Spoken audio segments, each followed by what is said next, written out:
right, welcome back to Rifts. That being said, let's set the scene, shall we?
All right. Welcome to Rifts. Welcome to Mega Gear Solid, Episode 4. It's been a little while. Joined today by Vince Venturella and CGU Busta. Hello, hello. Oh boy, hello. There we go. Sorry, been a minute.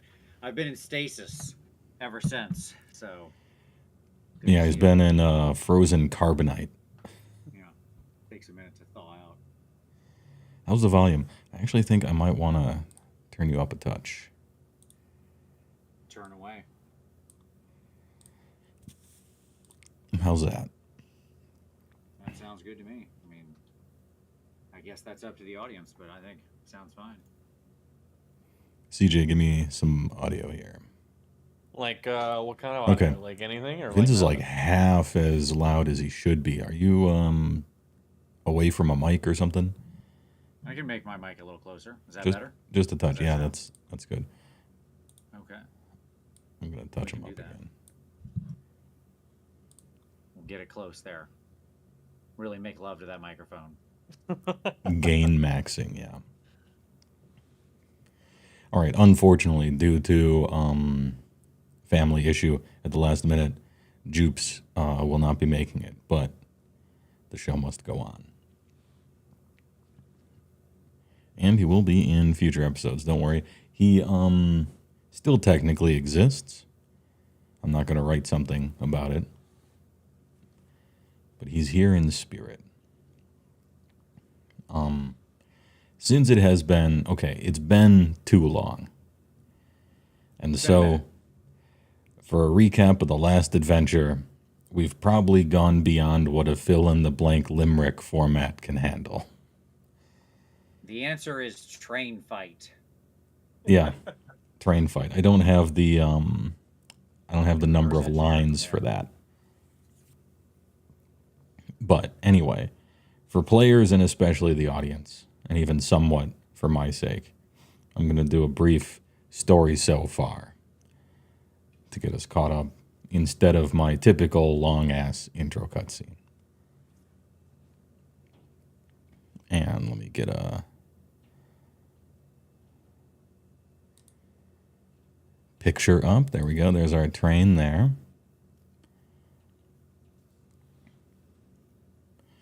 The year's 115 PA rifts Earth, America, New West. What was once Arizona, one of the few vampire-free areas, a true desert wasteland, at the center of which was a little town that struck water, known as Pleasant Springs. The unfortunate confluence site of three important things, whose overlap proved disastrous for a town trying to be called Pleasant Springs. 1, an ancient Kachina doll artifact. 2, the predicted landing zone for a falling satellite from pre-Rift's golden age. And 3, a recently opened rift to Blood World, containing a second artifact. 3 factions all wanted something from this place: the CS, the Party, and the villainous merc bandits known as Damage Incorporated. CS wanted the satellite, but they were cut off from normal operations. It was top secret, and no one else knew about this thing at all, much less where it will land. Damage Inc. wanted the blood doll, but really they took the job as an excuse to cause as much mayhem as they possibly could. And the Party was hired to kill Damage Inc., collect their large bounty, maybe get the artifact as a nice bonus. The CS and Damage Inc. got there first and killed each other along with everyone else in town, and mostly burned it to the ground from collateral damage. Only survivors were the 3 leaders of Damage Inc. and Special Operations Field Director John Thundercloud, leader of the top-secret CS mission, who duplicitously hired Damage Inc. to kill his own team so he could abscond with the satellite for himself. Once it landed, which would surely happen after Damage Inc. grabbed the artifact and fucked off, all he needed to do was open the rift before the show started, play dead until curtain call. However, there were 3 complications. 1, Thundercloud's main mission, and the one he was ostensibly there for, was to steal DNA from the CS to make Auto-G shapeshifters so that hard jobmen would have a team of eyes and ears on the CS inside, which Thundercloud had indeed done, but he kept jobmen in the dark about the satellite. After the conflict, jobmen went ahead and hired the Party short notice to finish off Damage Inc., having heard the leadership survived.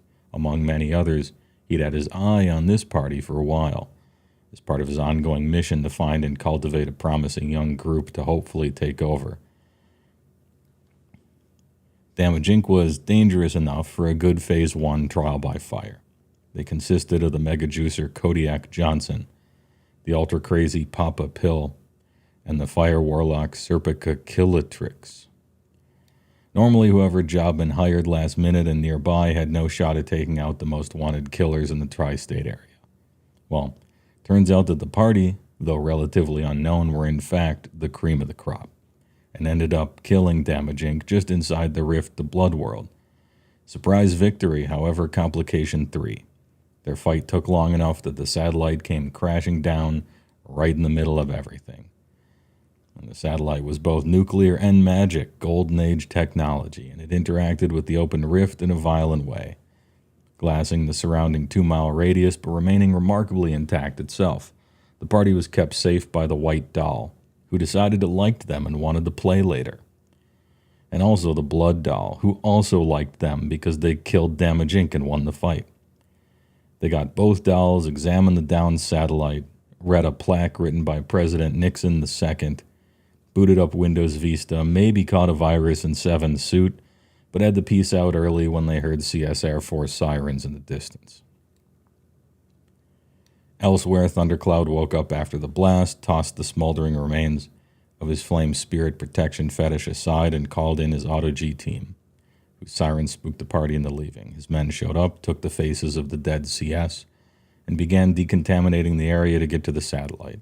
He called jobmen to tell him he got the samples, lied about the explosion, telling him that Damage Inc. set off a dead man's trigger, again to keep jobmen in the dark about the satellite, and said that everyone else was dead, which actually wasn't a lie. He thought the Party died in the blast. He then called ProSec, told him his CS squads were in fact alive and well, definitely not shapeshifter replacements, and that he'd deliver the satellite to Lone Star within the week, which was also a lie. His plan was to Hovertrain it to the Gulf of Mexico, but ProSec didn't need to know that. He split the squads, keeping one with him and sending the other 2 back to their duties so they could start reintegrating as shapeshifters. All this while he prepared to fake his own death by staging a heist on his own train To put the heat on Federation of Magic for fake stealing the satellite he fake stole from himself. A regular revolver ocelot, this guy.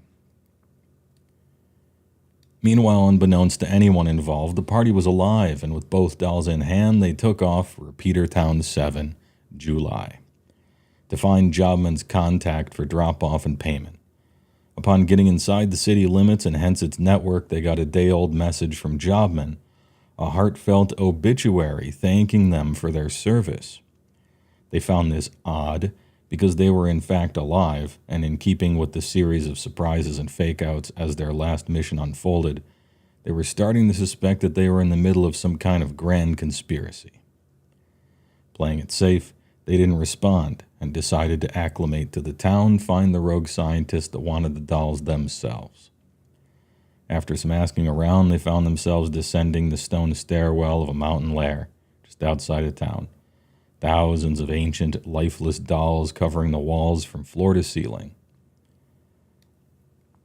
What they found within was a shock, a golden dragon, building a colorful carnival in a cavern for her long-lost daughter, having gone slightly crazy after collecting 10,000 wrong dolls in the failed search for the ones her daughter was imprisoned in.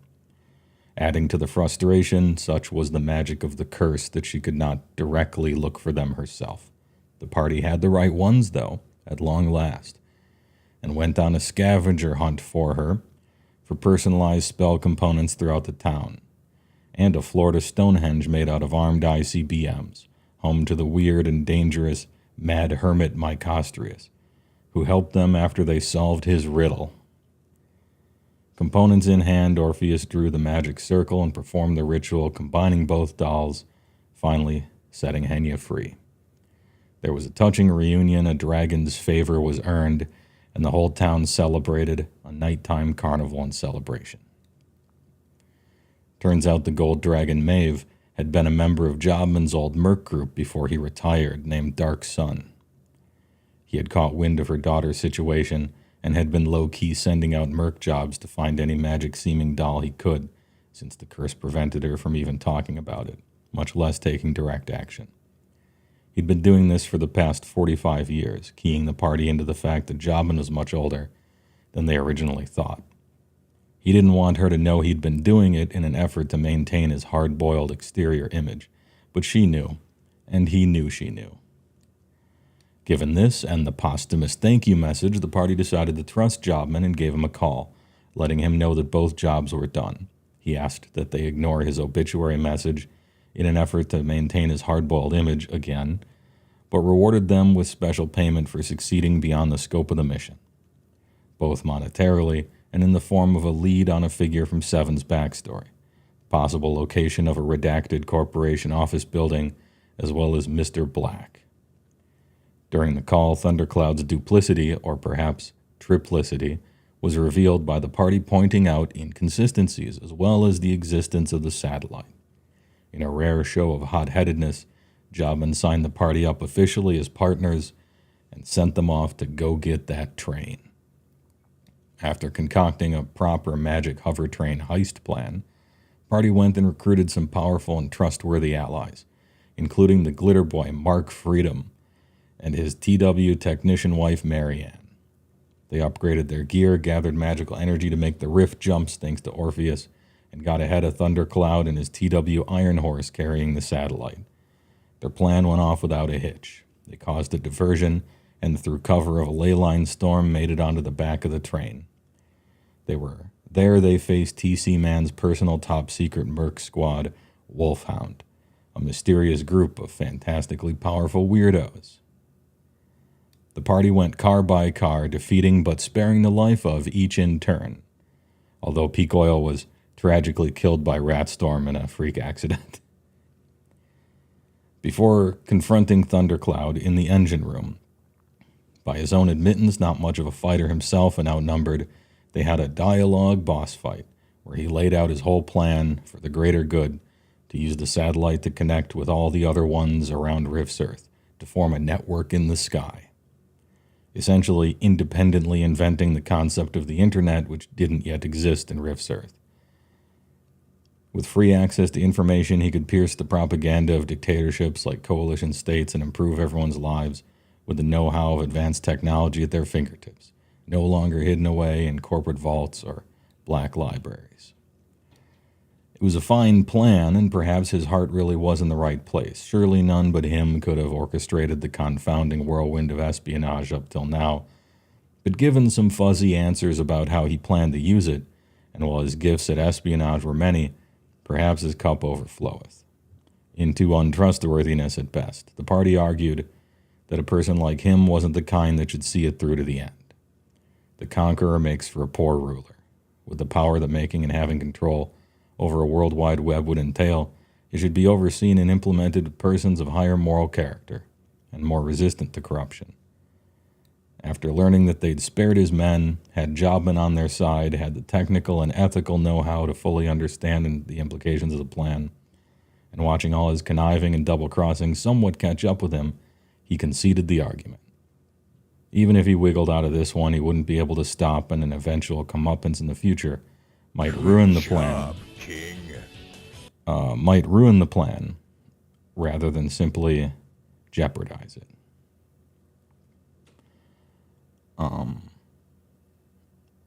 I forgot to mute the alerts. And so now I lost my place. Apologies. Hey, all right. The party, along with hard jobmen, would take over operations, but he was determined to stay involved long enough at least to see his vision made real. And now we get to the inside of the train car, where Thundercloud turns to the party after. In the, we'll bring up a picture. I've stopped pretending, it's just Ocelot. In the interest of newfound transparency, there is one last little thing. I did hire a small group to stage a fake heist on this here train. To pretend steal the satellites on my cover with the CS would be clean. Then we're gonna split off and head on down to the Gulf of Mexico instead of Lone Star. Made it real obvious that they were from the Federation of Magic to put the heat on Dunskin, a pill the CS higher-ups would be more than happy to swallow. They were gonna show up maybe an hour or two. In fact, I kind of thought you were them at first. Dylan! You son So of what you're a telling me bitch. is we got a few more boys coming in. You of the magical persuasion? Well, what I'm Federation of hearing, Magic, yeah. Well, Orpheus, any chance you can, just talk to him and explain away the situation? You got any in with these folks? I mean, I don't have any real connections with the Federation of Magic personally, but I suppose as one wizard to another, we can find common ground. Well, let's hope so. I prefer not to have to fight a bunch of random Lords of Magic or whatever they're going to send along. Doesn't Imagine. sound very fun at all. Oh, real quick, Pigeon Scruff, thanks for the raid on Twitch, appreciate it. And Kicker7 for the tier 1, appreciate it. Oh, shit. Welcome, Pigeon enjoyers and Plibby enjoyers. It's the perfect timing. You missed the intro. So you have no idea what's going on, unless you're a viewer. Anyway, thanks a lot. Well, I suppose the next reasonable question is beyond how long until those boys get here, but I mean, that's not something we can affect, is where do we need to take this satellite? We got to get it somewhere, but it isn't like this train is just going to go anywhere we want. It's got to follow a ley line, so we're going to have to figure out where the safe location is to get it stored, because realistically, these boys you hired ain't going to be the only boys that come looking for this thing. That is quite true. I think, well, I'm counting on that I got a pretty good place to hold on to it, at least for the short term. But as for the people showing up, don't worry. It's all make-believe. The plan is we're just putting on a show. It's a pretend heist. Now, what would you say the percentage chance is that that these Federation of Magic types don't double-cross you and then actually steal the satellite, since it's also part magic and they might feel they have some kind of claim to it? Well, I mean, I suppose nothing's certain for certain, but I'd put it at about 5-10%. And there's a loud bang, as if to punctuate that sentence. Deafeningly loud, dull, metallic explosion. And then 4 more. The train lurches several feet from side to side. A huge MD harpoon pierces the wall near you and rips a section of the side hull off of your train car. Well, I believe them boys are here. Revealing a soot-black galley at full sail. Ironwood spells and glowing circuit grooves cut along its bulk. Transmission magics just fizzling away from a ley line teleport. 20 arcane cannons pointed starboard, skull and crossbones on a black flag atop main mast. This is a full-fledged pirate ship. Yeah, you hired real pirates, I see here. Magic pirate. Give me a lore. If there's a post rifts or any kind of lore like that during the description. I got history post-apocalypse. Yeah, there you go. All How right. about that? Way to go. Way to go, skill guy. This guy, he's got them In the skills. clutch of the 400 skills possible. All right, I got a 60 out of 67. Nailed it. Ooh, nailed. All right. Well, you're certain. This is none other than the Queen Anne's Mega Revenge. Mega revenge. Helmed by Captain Samuel Blackspine, Scourge of the Seven Nexuses. Behind the great TW pirate ship, connected by thick cords, they have a captured and partially destroyed Federation of Magic battle skimmer in tow. Quite possibly the one Thundercloud hired. We'll, there we go. So it's not that those boys were going to turn on you. It's that they probably let their mouths run a little bit and somebody else caught wind of what was happening. Well then. we'll kick it up to 50%. Feels quite reasonable. Somebody nearby is like, I'm just putting on a show, huh? Just pretend. This pretend just got real. Well, maybe they're method actors. They're pretty good method actors. There is a swirl of shadow and a blossom of ravens within this train car as a dark figure steps out of a portal. And one that I think you might have to open up a book here. Do you know where portals come from as a shifter? Is there a detection skill for that? Let's see. Class abilities.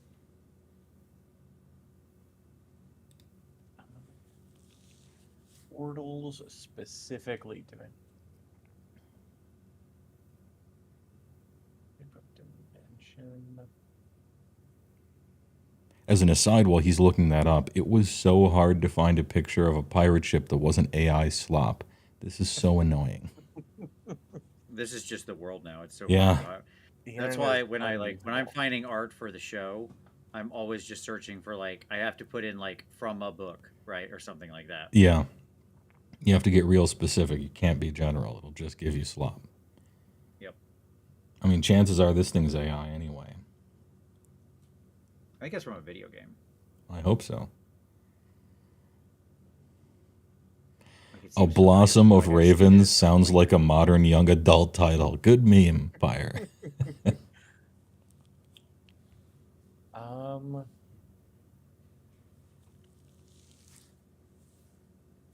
So, from what I could read, my dimensional sense, I can detect when portals and rifts and things like that are being opened, but I am not seeing anything that implies that I would know specifically where they're coming from. Okay. A big one just opened, and also a little one just opened in this room. And, well, I don't know. Think about the video game Portal. There's 2 portals, aren't there? From one place Can you to see another. through to the other side? Is one orange and one blue? This is more of a teleport spell, but I guess, Oh. well, we'll think about it later. That's fine. Do we see them stealing the satellite? That's the question of the hour. Yeah.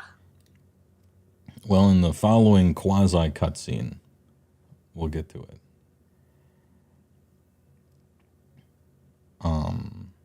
Anyway, figure steps out of the portal, complete with drenched overcoat, black and white pirate shirt. Hold on, let me get the original character. Do not steal. Definitely not Captain Harlock. It's Mega Harlock. Black and white pirate shirt, pilgrim hat, a war scythe, and a flintlock pistol. 1,000 pardons, but I'm afraid this is quite real. Nicholas Dime, first mate of the Queens, here to give you the old Yoludia life. We have 20 cannons aimed at your vessel and outnumber you 4-1. The best time to surrender is now, and the second best time to surrender is in 10 minutes once half of y'all are dead. Surely the rest of your lives altogether aren't worth this. He kicks a storage chest against the wall, which promptly collapses into a digital camo cloak. It wasn't a box at all. But the contents are even more surprising. Hold on, can I say a funny joke? Yes, you can. Always. Okay. I look when he says, "Oh, before half of you are dead." I look around the room. There's 3 of us, right? Are we rounding up or? That's exactly what I was gonna say. Is that half rounding up or rounding down? Because I could really only 2 of us need to walk away. No offense, Thundercloud. Continue. No, the cutscenes may always be interrupted for a good quip. I love a good quip. Continue. The contents of the digital camo cloak pretending to be a storage bin.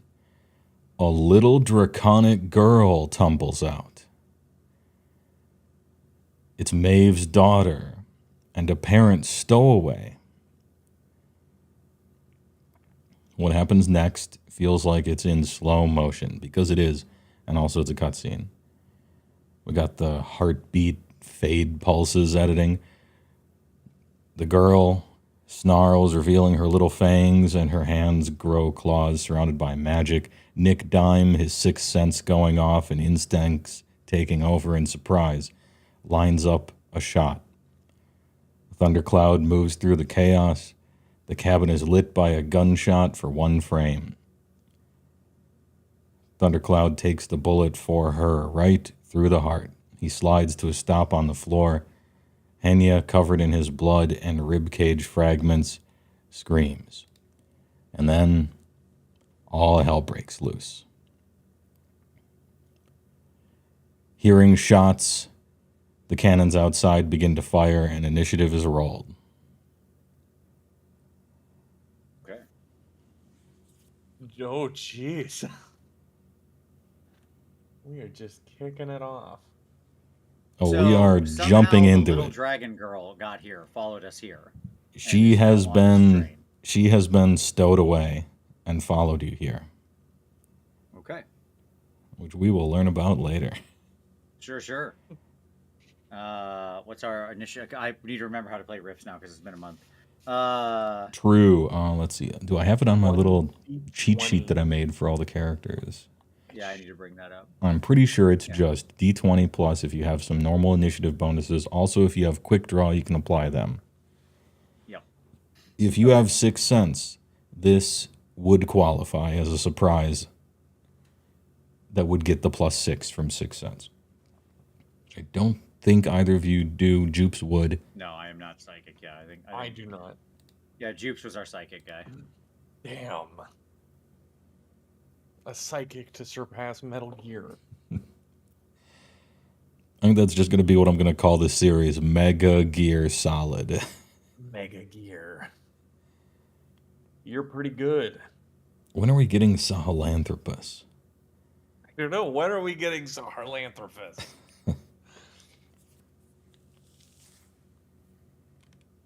There it is. Found the player reference, so I can bring that up. That's nice. All right. At any rate, so initiative. Got it. I got 11. 29. Orpheus 11, 29. I'm very fast. I'm both impressed by how fast you are and astounded by how slow I am. I got other I am skills. plus 14 to my initiative. Yeah. So it's not like, it's a pretty average roll, but And this guy doesn't even have Sixth Sense. That could be a 20 if he. Oh. We gotta get you some psychic senses. Well, I mean, you don't want to go too far. That was a lie. Don't want to go too far. Yeah. What kind of riffs is this?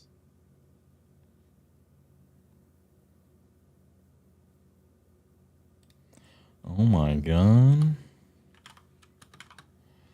Well, speaking of having Sixth Sense, nickel and dime, I mean Nicholas Dime, first mate of the Queens, a 31. oh, you cheater. He actually did cheat. He rolled a natural 20. He wouldn't have beat you otherwise, that's for sure. And also Sixth Sense is cheating, let's be honest. Now here's a question. Do I roll for Jupes and kind of have him be here or not? We haven't had a person missing. What's our precedent? Yeah, I think we roll for Jupes and have him be here, but like, let's just quickly, I mean, like, this is just my take on it. But let's just have him like quickly go do something else. So like he acts, he's not like, so he's here and we keep him moving in the story. Mhm. But like, we could just say like, we could send him off and be like, hey, we're gonna need reinforcements. Go get Senator. Yeah, in the great Yeah. pairing off of combats, which often happens in Rifts, he'll just pair off with someone. I'm not trying to get Yeah, someone exactly, who isn't like- here killed, Mm. but they Right, are he still just pairs here. off with like somebody on the ship because he Yeah. can fly and zip over the ship or whatever. All right, so yeah, Jupes is that's gonna- happening in the background. Roll a 19.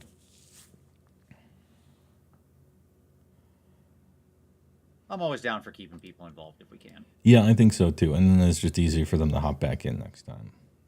Right. Every time someone misses because they're moving or whatever, they don't need to be kidnapped. There would be too many rescue missions, I think, in between. All right, Nick Dime goes first. And he pulls out paired weapons with a quick draw. 2 gleaming swords, sheen of, looks like Damascus, except the colors are red and black. Oh. And one of his arms is a different size than the other arm. How to Looks even it out. looks unnerving. Is that like a horror factor save? Is it that unnerving? No, Or it's just, not hey, that weird? unnerving. He has clothes on. Gotcha.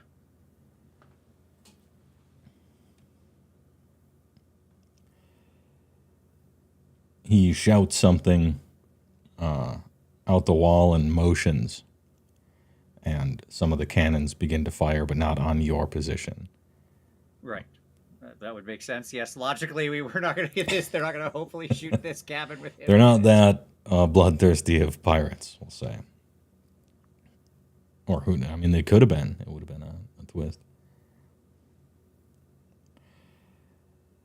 Who is the threat here?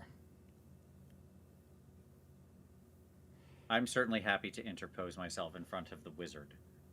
I would have been standing more forward, but that would have been toward Thundercloud, so I don't know where I would be vis-a-vis this, but I'm happy to take the hit. Yeah, he's going for a hit of the closest one just to kind of make some space and position. Sure. And so if that's you, that's you. That's me.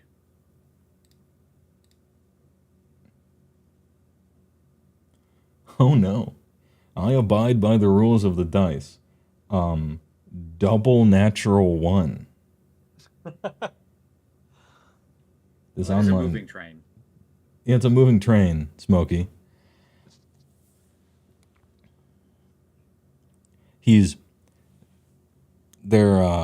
What's it called when you're trying to make distance and you're just it's not a feign, but sideward slashes, apparently not even trying to hit anything, just trying to make space. Narrator, he was actually trying to hit something, he just failed real bad. Next up is Farzan. Well, now, not an impressive opening from you there, sir. I have to say. Listen. As I am a gentleman, I'll make you the same offer. What you're doing here, certainly for yourself at minimum, is committing suicide. We just did cut our way through a whole train of mercenaries to get to this point. I'll cut my way through a whole ship on the way out. You call your people off right now. I take this little girl, who, believe me, you do not want to make an enemy of, and I take whatever's left here, and we go on our way. No other issues. You make a decision to keep fighting. Certainly you're not going to walk away from this. And most people on your ship will not either. I would love to have myself a new flying ship, though, so I leave that decision to you. God, I'm intimidated. My actual action here over the first time, okay, will just be to queue up a, to queue up an aimed shot. That's fine. But that'll be the actual action over my words. But I'm not gonna I'm holding the gun at him as I'm saying this, right? Yeah. Okay. You get it. I'm not actually gonna fire yet. I like aim shots in this game because it gives you a chance to say something cool before you're sure the fight's gonna start. Right. Exactly. I'm not popping off at him, just talking. And he can make a decision about what he wants to do. Alright, that's me.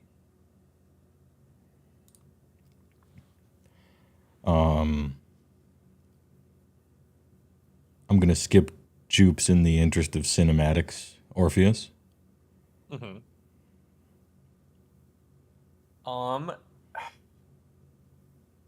So this Mr. Dime, can I notice anything on his person that seems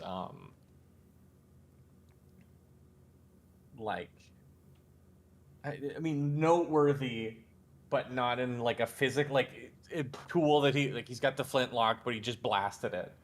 Is this a real flintlock? Does he have to spend a week reloading it? Or am I aware enough? Yes and no.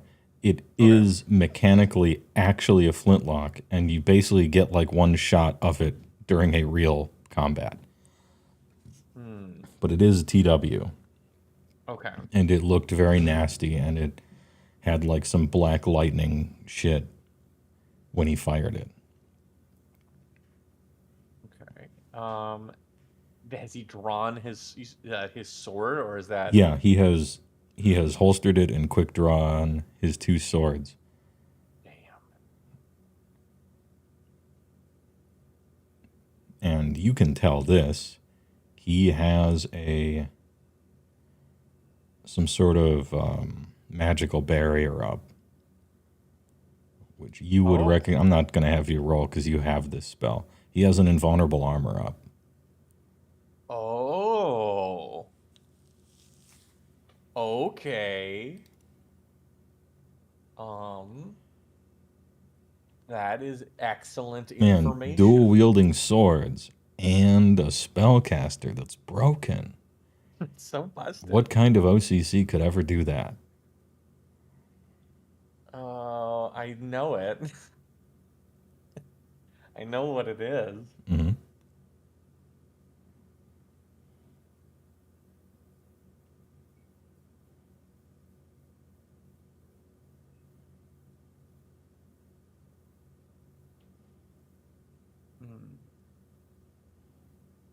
Okay. I'm going to, noticing that, I'm going to begin casting negate magic. Okay. Is that a twofer? It's a twofer. All right. I'm gonna lock it in.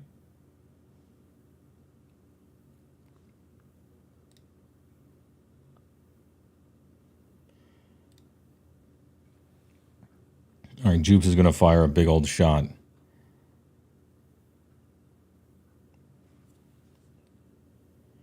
And hit the invulnerable armor, which does sort of a smearing explosion that makes the semi-transparent invulnerable armor around him a little more visible briefly.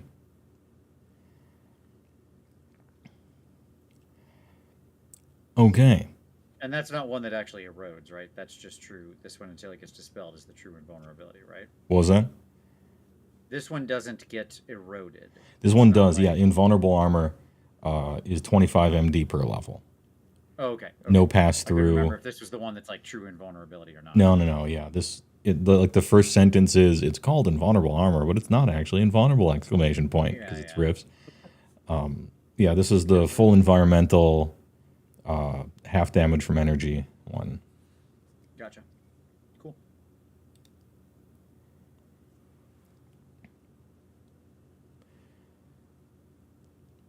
Anyone else in this room? Oh, you know what? I should probably. Decide when the girl goes. Yeah. I got her on a 5, and she abstains for this initiative phase. I will certainly, by the way, step in front of her. Not about to let a child get incidentally shot here. You also hear commotions ahead of you on the train and behind you on the train. There are, after all, a lot of people still here. So things are happening. Gotcha. Elsewhere. Other mercenary friends are also getting in fights with other pirate situations. So far as, so the situation, the initiative, we're back up to the start again. So far the situation is he's the only pirate on board at this exact moment. Okay. And there are boarding cables that have been shot. That's what one harpoon was, although that one didn't quite connect and pulled off the side instead of stay fastened. There's maybe 7 or 8 of them along the parallel of the train. Sure.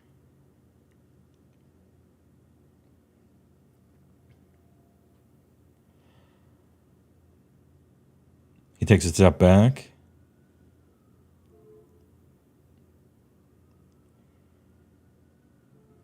I can see your perspective.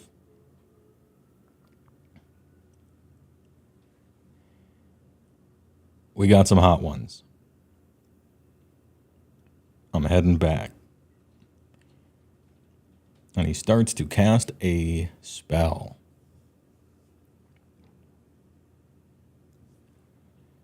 Damn casters. Oh, I should point out, because this really is true, Farzan moving to stand in front of the girl did stop because he was eyeing her up. He was going to try to take her hostage. But your movement made that too awkward for this combat phase. Gotcha.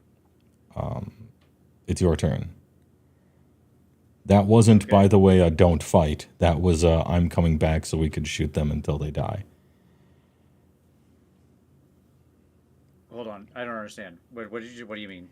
When he said, we got some hot ones in here, I'm heading back, that wasn't a, I've taken Farzan's advice and we're all just leaving now. That was a, I'm heading back so that we can shoot everyone in the train. Just so we're clear. Maybe I didn't communicate it well, but that was what that meant. An unfortunate choice, but I promise I'll do well with my new boat. All right. Cool. He's got invulnerable armor up. I saw that fire off. I know that that's not going anywhere. Okay. Shame that I'm not in my normal armor. I would have so many other things I would do right now. But I have to be wearing this Garbo Samus armor at the moment. The low conning of human technology. Yeah. Yeah, gross. Okay. So, at any rate, that's fine. Let's see. So, he's doing a spell. He has invulnerable armor up. I don't care to mess with it at the moment. So instead, can I look outside the open Yes. hole of the train from where I am? Okay. Can I see the boarding cables? All right. Battlefield Commander is taking stock. What we have is 7 or 8 massive boarding cables connected to giant harpoons that are all, they bow a little bit, but both of the ships are moving side by side all the way up to the ship. They're connected, basically one per train car, about. Okay. Do I see people looking like they're going to be moving to come over on these cables? Or is it just trying to keep the thing? Okay. None have so far, but you can see shapes and stuff they're massing to. Okay. It just started, but it looks like that's the plan. And it would look really cool if there was a fight on one of the strands. I bet it would. My plan is slightly different, but that's okay. Yeah. Oh, I should tell you the rest of it. There are 20 cannons starboard, 20 port. They look a little arcane. They're coming out of square holes, in the side of a galley. Classic stuff. On deck, you can see a whole bunch of pirates and sailors and stuff moving around. There's a second level on top of it. It's the most classic thing ever. There's from this distance, actually, you probably have super awesome eyes and stuff, right? You got the cyber. Yes. I have super awesome eyes, actually. Yes, not just because of the optics, but because of I have 3 levels of super awesome eyes. Oh. I have my own vision is way better than normal. Plus, it's been cybernetically enhanced. Plus, I'm in power armor with advanced optics. I didn't ask for this. Oh, Rifts. I actually do have super enhanced eyes. Yes, level 3. Right. Exactly. In the distance on top of it, pointing and shouting orders, you can see Captain Samuel Blackspine, who looks... We'll deal with him in a moment. Inhuman. Inhuman? Oh. And he looks perhaps possessed. Standing next to him is Warrant Officer Lockjaw McGraw, his main gunner. But it's just those two and then a few pirates around him in that area. Gotcha. Well, we'll get to them in a moment, one thing at a time. So I'm going to launch some missiles. And we're going to go ahead and launch missiles at the immediate closest 4 boarding cables. So I'll launch 4 missiles, 1, 2, 3, 4, 1, 2, 3, 4, down the cables. I'll aim to basically disconnect them from the metal hooks they're on. Basically trying to blow the hook rope connection. So that's what I'm doing. They're not terrifically hard to hit. Yeah. Let's see what we get. That's a pretty big number. It's 20 something. So. Yeah, this is going to be the standard 8-up hits. They can't dodge. Okay. Well, then we definitely got that. Do you want me to roll a dice for each because they're all individual missiles? Can you do? These are all. I'm going to do armor piercing basically out there. Okay. Can you do less than 20 MD? Yeah, I could technically. Okay. If you do more than 20 MD, it breaks it. They were all, but we did not, baby. That's right. 40, 20, 30, 30. Boom. Got him. Let's fucking go. 4 of the 8 boarding cables are snapped, and like live wire whipping across the desert, cutting like a little lizard in half, beheading a cactus. Dangerous stuff. It was under, it was very taut. The train's still hooked, but, well, pirates didn't have a chance to get on yet. Maybe good for them. That's fine. Oh, I'll say, Jupes, you've got some aerial support. If you want to detach the rest of those, feel free. Okay, my turn's done. Orpheus? My negate magic will go off. All right, what's that do? I know vaguely what it does. What does it exactly do? So Don't we all want to know? this incantation will instantly cancel the effects or influence of most magic, and it lists a bunch of things that it doesn't work on, so I'm assuming it works on everything else. That being exorcism, constrained being, banishment, talisman, amulet, enchant objects, circles, boards, summoning magic, zombie, summon things, magic items, healing. It doesn't undo healing, Okay. but he has to make a save versus magic, or it is negated. Now, is this targeting a person or is it targeting a spell, kinda? So, like, is this gonna affect everything on him or just one thing? Let's see. Instantly cancel the effects or influence of.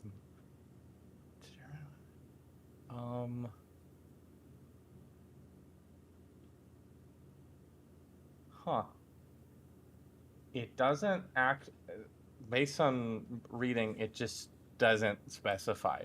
I would cast it assuming it was target the specific effect, but I can't answer that confidently. Okay. It will instantly cancel the effects or influence of most magic, and then it just describes what a save roll is.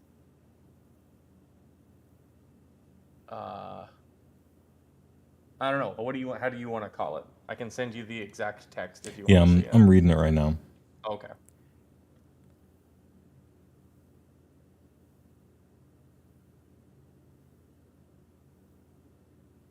I think it's one. I bet it's one thing. It seems like one thing. Seems that's the most reasonable to me. But if it was everything, that wouldn't be out of place to me. Yeah, in Rift, true. so I Right. don't know. Yeah. So he's Like, got this- some. He's got some magical effects. I suppose you get to pick. He has the only a- one I am. Oh. He has an invulnerable armor. Mm-hmm. I don't. If you can't target, or if it doesn't affect talisman, it won't affect magic weapons. So those are out. Yeah.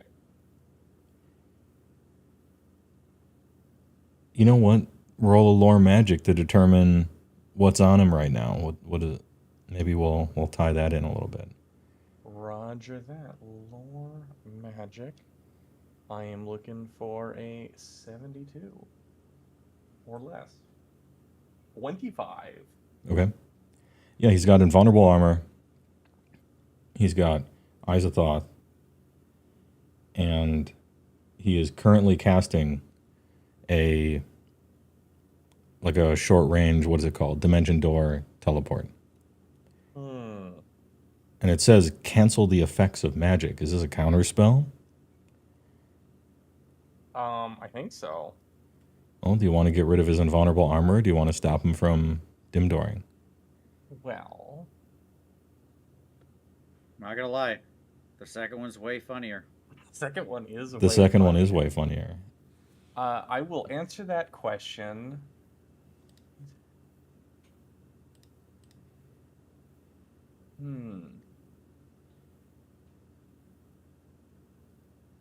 Oh, wait a minute. Do you have the one? Are you looking up the one spell?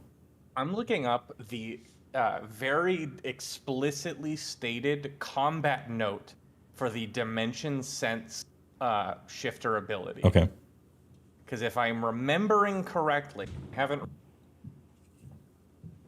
if I make a skill check against, so I make a skill check, and then both mages roll a d20. High roll wins. Defender wins ties. If the shifter's roll is greater, I can alter where that portal is going. I can close it or lead someplace else. Now we found a funnier. This is the funnier of the I must concur. I hear the moon is fantastic this time of year. Oh, can it go that far? I guess it depends on how. Depends on the spell he's If he's casting. doing a short range thing, you can only send him into the immediate area. It's just funny. It is okay. So base skill is 35 plus 5%. And it takes an action to make this check.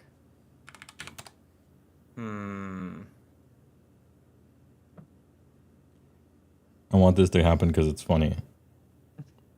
Okay. We'll figure it out later. Okay.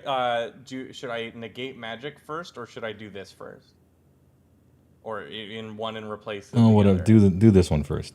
Okay. It's we can do funnier. this one first. It is the funny one. All right. So I'm looking for a 45 or lower. 18. So what do I have to roll here? All right. So I have made my check, so I can determine that he's casting a spell, or I guess where it's going. Yeah. That now. One of my a lot of skill checks I just hand wave as free actions, and that's like kind of one of them is detection stuff and lore stuff. So Perfect. Just I'm not even further bending the rules beyond my normal house rules. Perfect. All right. Both mages roll a d20. Just seems to be no bonuses, just a flat roll. Defender wins ties. All right. You're trying to roll highest? Is that what it is? Yeah, roll highest wins. Go ahead. Okay. All right. Okay, I got a 3. Wait a second. Did we ever use? Did we get a funny reroll thing? Was that ever a thing we did? Yes. The party reroll? So We did. you may invoke the party reroll, which the party gets to agree on, and the specific language, because of course the specific language matters. Yeah. What I said for the party reroll was the party agrees, and you can take the party reroll after any D20 roll. I didn't further define it. I said any D20 roll. Perfect. I just wanted to make sure I didn't know if we had it here or in any other game. Nope, Vince, would it be okay if I use it? My friend, you have my complete and total. Send him to the moon. Get him to the moon. All right, let's reroll. Perfect. All right, I got an 8. Better than a 3. That's better. It's all right. It's okay. Yeah, he got a 5. Oh, no. So now I have to tell you what spell he was casting, and it was Teleport Lesser. Teleport Lesser. I remember reading about this and how much it sucked. That's why I took Teleport Superior. How far does Teleport Lesser go? Oh, no, wait. Teleport Lesser. Sorry, that's the non-living substances version of Teleport. I'm thinking of the personal one.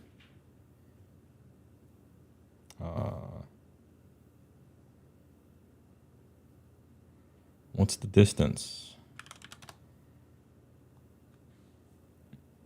Self or others, distance of 300 miles per level of experience.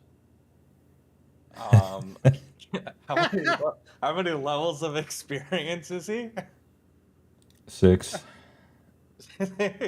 So, can I? Hold on. I need to wait. Just hold on.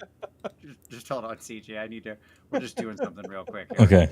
You do the Uh, funniest thing. Centurion, thanks for the big prime for 10 months.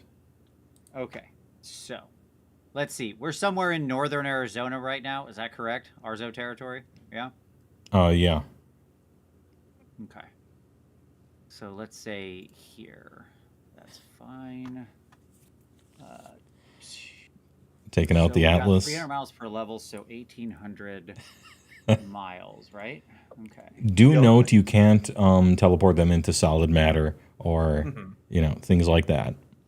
Yep. Okay. So there's that distance. Oh God, it might be almost exactly perfect depending on where we are. Oh,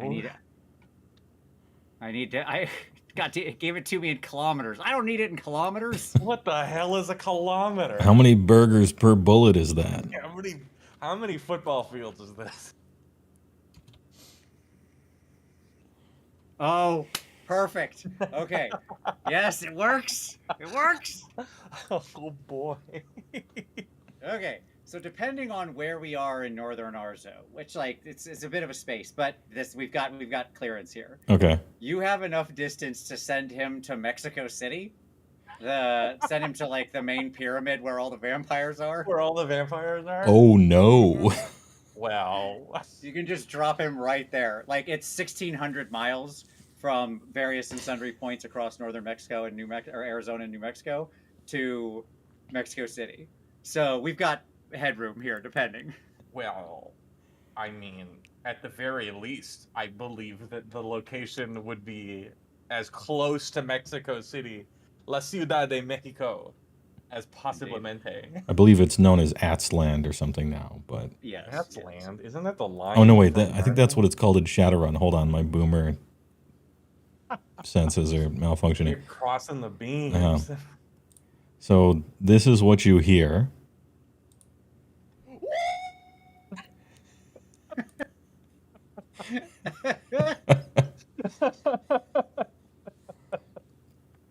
He lifts up a talisman and swirls his hands around, and he's gone from this earth like the snows of yesteryear.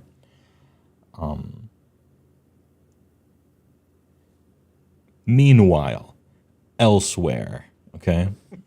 Mhm. Hard cut. It is night. For in this place, it is always night. The land is cast in gray and blue. A giant pyramid. Tens of, hundreds of, perhaps even millions of vampires, as far as the eye can see. There's like a Blade 1, like blood rave going on in the city. You can hear the pulses of the bass. And then there's this planar pop of air being moved aside and a flash of light. The DJ turns to look with his headlights on. The music stops.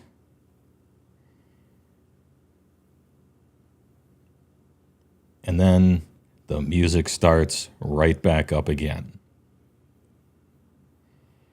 Fatality.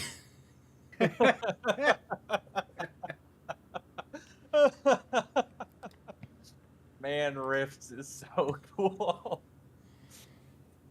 Meanwhile, on the train, he's gone. He disappears. One of his swords is just like spinning in midair. He was wrenched out of his hands from the redirection of dimensional abilities. It lands on the ground, clanking. And this... For cool points, can I grab it with one of my extra arms?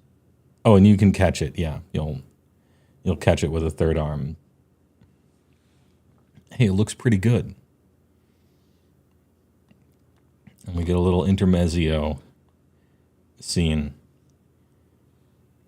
before combat picks up again. Thundercloud leaned up against the wall of the train. He is a SDC man, and he was hit by mega damage that went through his armor. And so he's about ready to give a speech. Didn't go how I planned. Real pirates got my team. Chance in a million. I was gonna fake my own death. I guess what's more convincing than the real thing? He takes some useless breaths as he no longer has a heart. It's just like a hole. And then he like grabs your arm. We'll say, Orpheus, for Skynet and freedom for the Coalition people. The dream lives on in your hands now. This is good, isn't it? Ugh. Dies. Oh no, he's dead. You can feel his PPE leave this mortal coil, and you can capture it if you want to be overtly evil.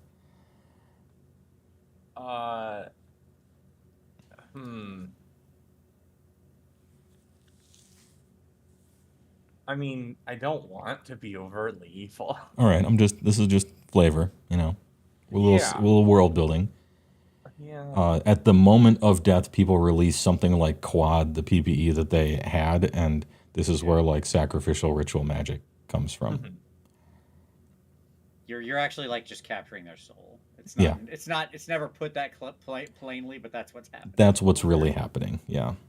It's in a utilitarian standpoint. He's not using it. I That think is true. somebody's using it. Yeah. Coverage denied. See you, Space Cowboy.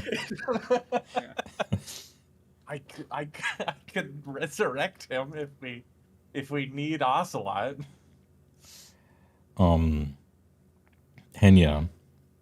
is still crying, and she pulls on Farzan's sleeve and Yes, dear. looks at him. Sorry, I just wanted to go on an adventure. And she wipes her nose on your sleeve, still crying. I pull out a handkerchief and give it to her from inside the armor. She blows her nose. Don't worry about it. No problem at all. Of course, I understand. The allures of adventure and the open world are enticing, to say the least. And you did spend a long time kind of being a doll or whatever, so I suppose that's all perfectly fine. Mm-hmm. Tell you what, how would you like some more real adventure? She actually hesitates, wiping the blood and ribcage fragments from her whole front part. She was behind TC when he Exploded. got shot. At this exact moment, she's not sure. And you can move her in one direction or another, or frame it in some way. Well, I'll tell you what, dear. If you want to stay safe and have an adventure, why don't you just come with me for now? Uncle Farzan will take care of you. Don't worry. Don't worry your head a bit. I like kneel down and I say, just hold on to that right there. And I point at the wing pack on the back. Tell her where to keep her hands clear of. Okay. Okay. Now, I want you to take your claws. I want you to sink them into that mega damage armor. Real strong there. Make sure you got a good grip. She does, and as a hatchling dragon, she's actually like quite strong. Oh yeah. It just pierces Absolutely. through it. Yeah, no worries. Good. Now that she's attached, well, Orpheus, shall we deal with this band of miscreants? Well, Now I that think you've that's expertly the. handled their first mate. I'm just, I'm just doing what I do best. I think we can't let sort of pirate action like this stand. It's not. It's unbecoming. It's All right. unbecoming. I do have a question. Very Was good. that her sinking her claws into Jupe's or No, your into Samus? me, into Okay. the armor, into me.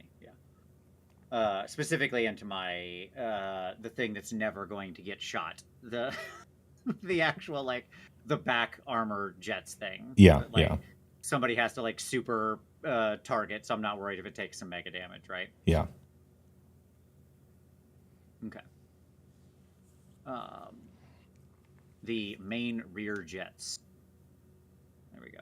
Okay. Anywho, so like they take some mega damage. It's fine. I don't really care about this armor, so whatever. Yeah. She can scratch the paint all she wants.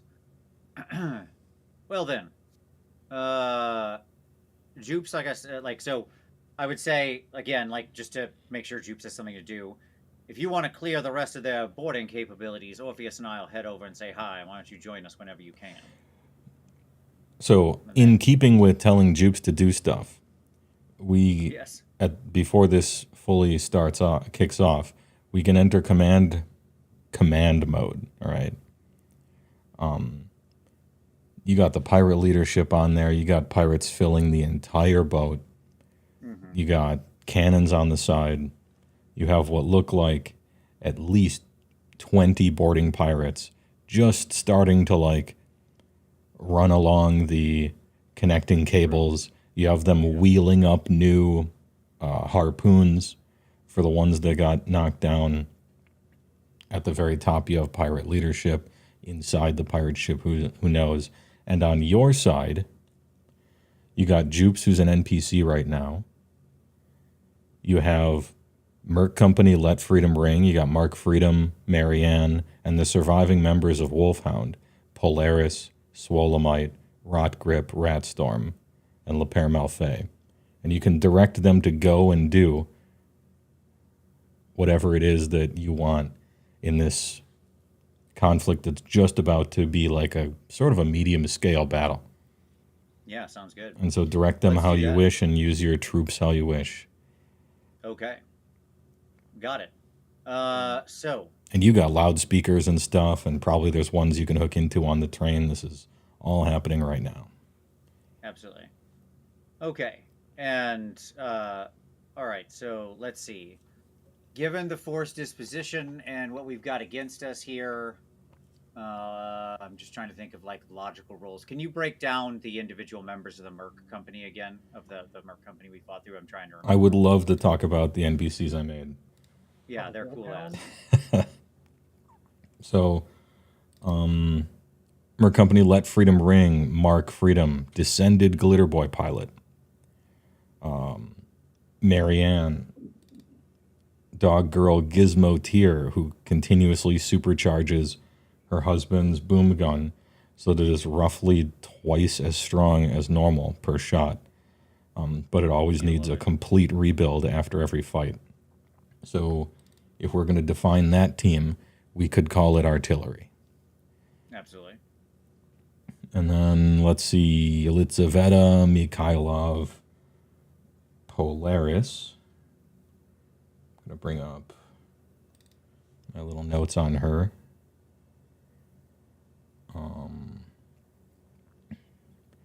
Sovietsky Coldborn Attack Commando. Psychic, ice abilities, melee, really good visibility ruiner, and like kind of terrain changer. Can make stuff slippery, can reduce visibility, things like that. Then there's Erasmus Washington, aka Swolemite, human Geofront Gunmaster. Could probably duel anyone and win in 1v1 fighting. Doesn't have to really even see anything to shoot it. And he can dodge bullets. Obashiro Kagachi, aka Rotgrip. She is a Japanese Oni who who underwent the cold-blooded treatment, which makes you like halfway between a thing and an undead, but it's like science magic. And so, unbelievably strong melee combatant that's immune to basically all the really annoying status effects in the game.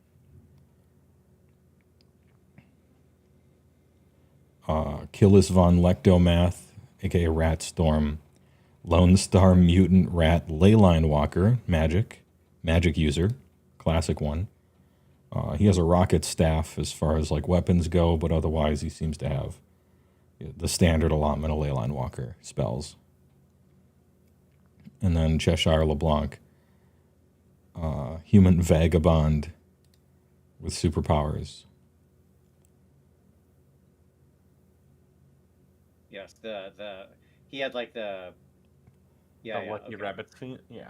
Yeah, the Lucky Rabbit's Foot guy, the ultimate luck man. Mm-hmm. Basically everything's a nat 20 always. Yep. He never cut his hair. Maintaining the luck build. Okay. So, let's do this. All right. And obviously, CJ, if you've got some different opinions, of course, weigh in. But this would be my take on it. For sure. I don't know why I kept Mark Freedom's picture up this whole time. Because yeah, just because he's so huge. Just a refrigerator with a great haircut. He's an obelisk.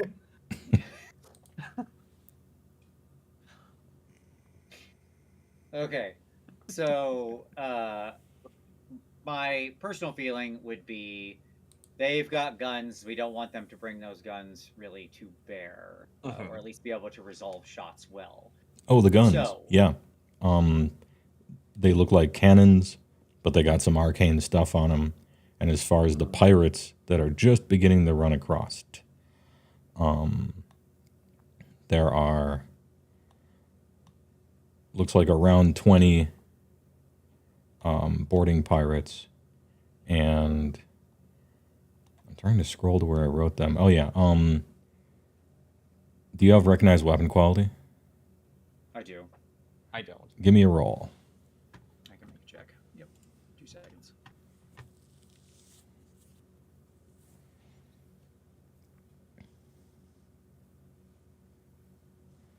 That is a success. 58 out of 68. All right, they look pretty well equipped. And Okay. so this pole thing, that's a TW shock rifle. Gotcha. And they have special. It looks like kind of like a Serbian take on Mantis stuff. So they can like climb and maintain balance and all this other stuff. Yeah, so they can stick. Absolutely. But the power armor's not fully environmental. What they're wearing? No. They have they have masks and stuff, but not full. Okay. So let's put the good senator on counter artillery. Start targeting their guns, take out their guns. That'll give them something else to shoot at as well. Let's have the Polaris and the Oni. They're a couple, right? Am I remembering correctly? Yeah. A couple of roommates. Yeah. They're just real good friends. They're real good friends. So they're Hold not on, I'm gonna typing wanna this split in. up. So let's have her. Let's have the ice queen start icing out those cables as they're coming across. That'll be a very fun time for them. I don't care how good those little feet clawy things are. I remember the rules for the ice stuff, and so the rules for the ice stuff fly, came in a you're later in trouble. book. The rules are stupid. Yes. So the rules are that's risk. stupid. So let's have her handle the. Let's have her and the Oni handle the boarding party through icing out the remaining cables and just tearing them up once they get here. And then let's bring And then let's have the Leyline Walker help them in general, because that'll just be more magical support for them. Which is good. And then he's secondary on like train defense. So if he can like shield the train or put up anything that's gonna protect the ship itself, that's fine, right? From taking shots. And then let's have Superpower Homeless Guy and Gunslinger come with us. We can have Jupes and myself carry them over if they can't fly. I don't know what their movement situation is, but if they can't fly, we'll carry them over. Let's have Jupes begin by lighting up that deck. He has a lot more missile capacity than I do. But ideally what we would do is zip over. I'll hold one of the people. He'll hold the other one. He missiles the deck. Like, let's just create some space here as a landing zone where he drops a full pod of missiles. I'll drop a full pod of missiles. Whatever, and then that becomes our landing zone to then land. And then we'll clear space to basically to the captain. And we'll let all the NPCs like pair off against some of the lesser pirates as basically Orpheus and I go for the captain and the first mate. Or sorry, not the first mate, the captain and the whoever else you described. The other two sort of lizard named man people around them. Yeah, the big lockjaw guy and the other Lockjaw McGraw. Yes. And That seems like the captain who is possessed by the ghost of seemingly 6 swords. Yes. Does that seem like a reasonable plan there, HeyWoah? Where were the 2 gunslingers going? So the 2 gunslingers. You mean the gunmaster and then the superpowered vagabond? Yeah. They're coming with us. I believe you mean Okay. Slolamite. Yes. Erasmus Washington. These names are stupid. Miyazaki couldn't come up with shit that's cool. Okay, quick rundown. Mark Freedom, target cannons, counter artillery. Polaris, ice up the cables, rot grip front lines against the pirates. Leyline Walker, mostly train defense / front lines against pirates. Yep. Gunslingers face off against captain and main gunner. Orpheus and Farzan face off against captain and main gunner. Jupes light up the pirate ship deck. I would say gunslingers square off against other pirates, because assumingly we're not going to kill everybody in the missile barrage. So whoever's left standing, that's the gunslinger's job. While we deal with the captain and his bodyguards. Does that make sense? All right. Gunslingers pirate ship deck fight post lighting up the deck. Correct. All right. And Who's I'll up? bring what's her name? Nima? Henya? Henya? Henya? Sure. I was in the ballpark, right? Mm-hmm. I know who pretty you're good. talking about. Yeah, you It's guys like do, it's right? like Spanish for genius or something. Oh, nice. Okay, yes, I'll bring her with me, but she'll be on my back. Like, she has complete cover from me, so, there. Plus, she's a baby dragon. She's actually super tough, so she's not going to die from incidental damage. Yeah, this is like when a kid gets a bloody nose and they're like afraid, but they're actually in no danger whatsoever. It's kind of like that. Right. She probably has more mega damage than I do in my armor, so I'm not super worried. Like, she'll be okay. All right, good plan. We will move forward with it right after this break. I gotta use the restroom. Perfect time for it. So BRB, maybe 2 minutes, get a drink or something. And we'll come back and follow through.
With Klondike ice cream bars, you get big servings, big taste, big cream. Imagine 5 big, moist, delicious ounces of big hot ice cream and a coating made with beautiful milk chocolate so you can pour big cream. like I've never had it.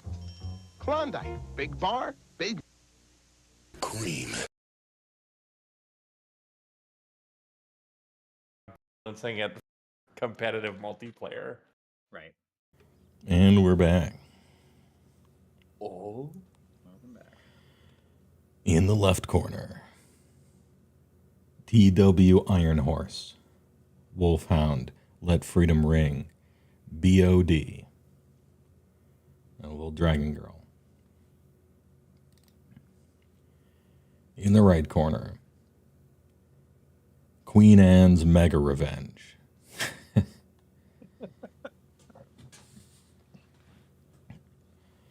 20 cannons, 20 pirates, 40 sailors, 96 gunners.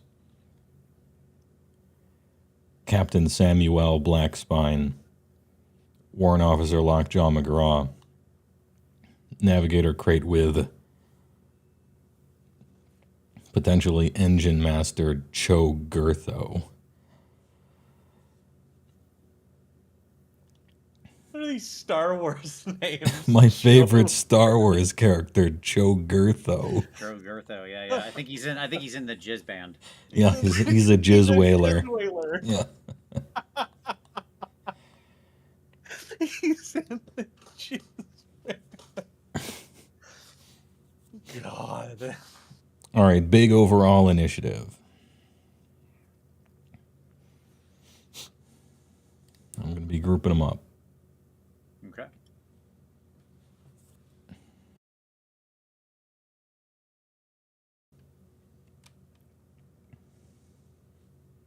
I stand prepared. You tell me when you're ready. Go ahead. Ready to rock? My initiative is 30. I got a dirty 20. 30. Ay, Dios mío.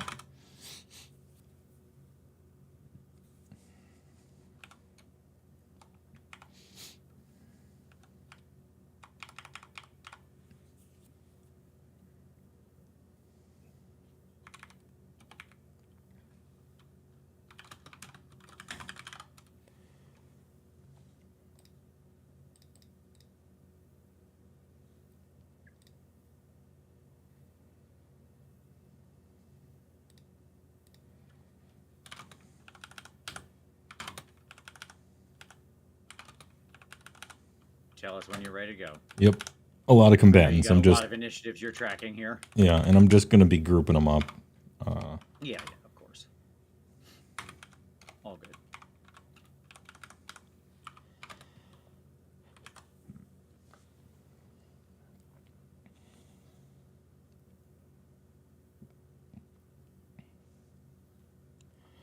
All right, I'm going to go on down the line in order of like cinematic groups and stuff. And then you'll be having your cinematic stuff first. Or yeah, whatever. you'll be having your individual combats at the points of. To start it off, the arcane cannons, which are already just about to fire, do fire first. It's not all of them; it's a certain amount. And the train's going to be taking MD basically every like 4 times.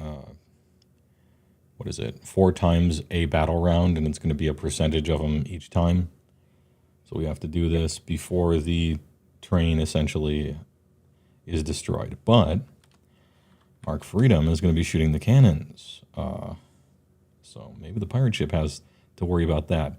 I made his gun really overpowered. Gizmoteers can do some nonsense.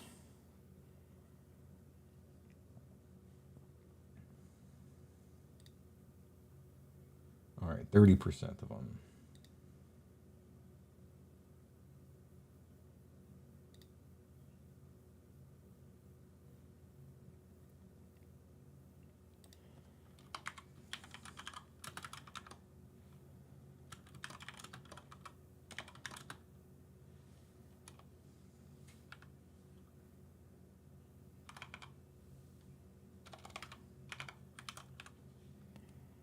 Various parts of the train take 150 MD from Techno Wizard Cannonballs.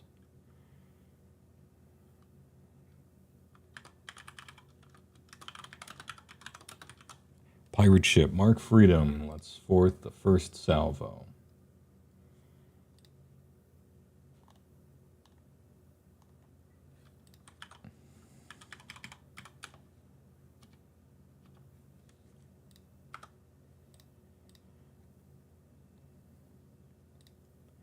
$6D6 times 10. You'll love to see it. Hey, all right.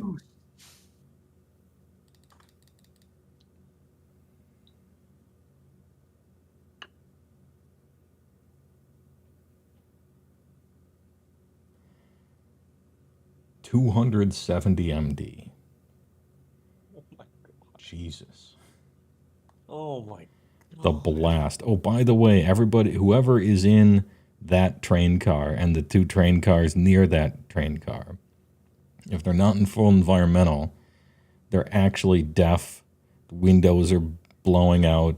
It creates an actual sonic boom. There's like that faint cloudy substance happening. The train moves from side to side from the recoil, which actually works as a fine dampener. And something like 200 massive flechette rounds are just ripping through the pirate ship. Cannons toppling and spinning, gunners and pirates flying everywhere. There's like explosions inside of the pirate ship. They're green. Apparently he's the main cannon. Polaris icing up the cables. Just has done one so far. Initial pirates are instantly and almost comically like one step, and then they just do like a backflip. The rules for this are silly and are falling to the desert below with that free audio pack Wilhelm scream in the background. Rotgrip has taken up her position, waiting for pirates to get to the side, which will happen in the next phase. So they're running across, and she's just kind of in position, sort of Babe Ruth with that. I can't remember what it's called. It's the those big Japanese clubs with the nubs on them that Oni tend to use. She's got one of those. It has a loop at the very bottom of it, and she's just spinning it around by there, like waiting. Kanabo. Kanabo, or Kanobo, or yeah, Kanabo, I think. Ratstorm is sitting there, 4'10", dark robes on a Lone Star rat, holding a 3-pronged rocket staff in the crook of his elbow as he begins to cast a spell. Somebody said Tetsubo. That might be right too. In chat. It's Subo. That is. There are types. Other related weapons of this type are Nyoibo, Konosaibo, Tetsubo, and Ara Rabo. Okay. I don't know what the differences are, but those are listed. Maybe I wrote it down.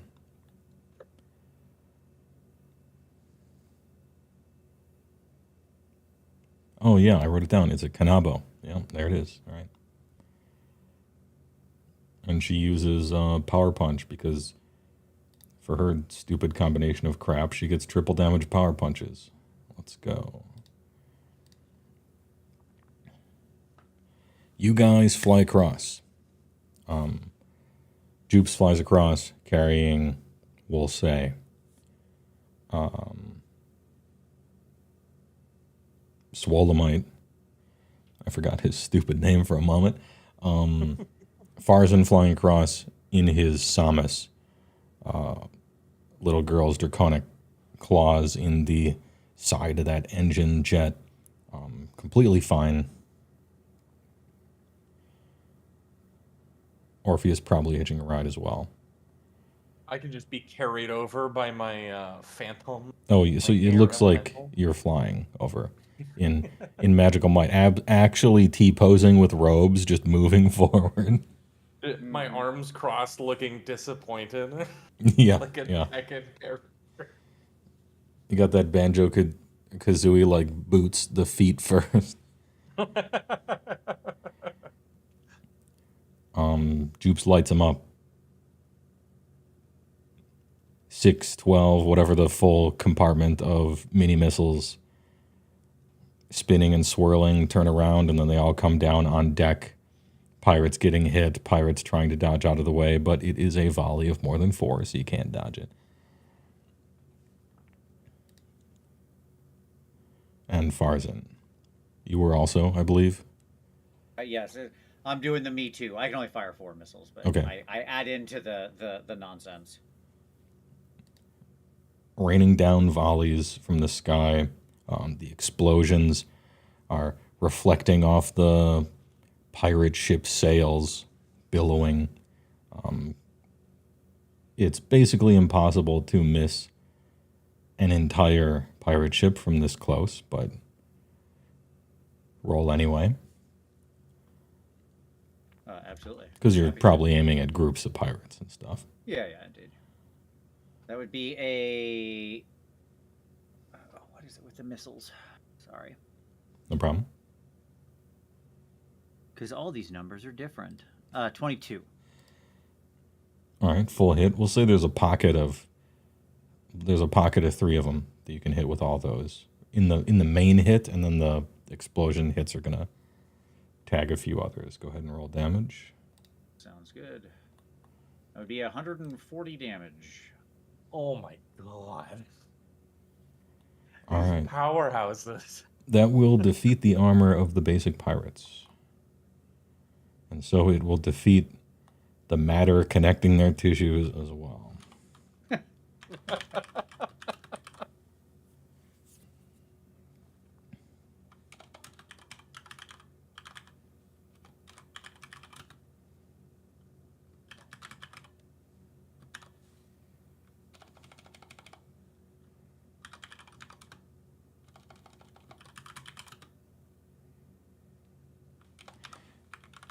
All right, pirate damage, current pirates remaining.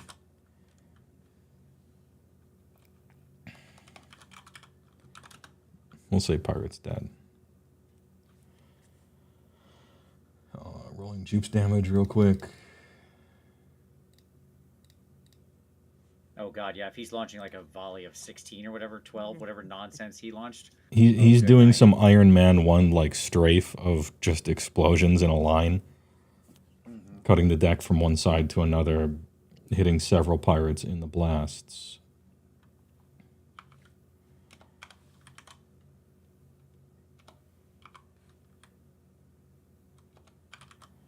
This is 9 pirates on the deck location dead instantly in fire and flames.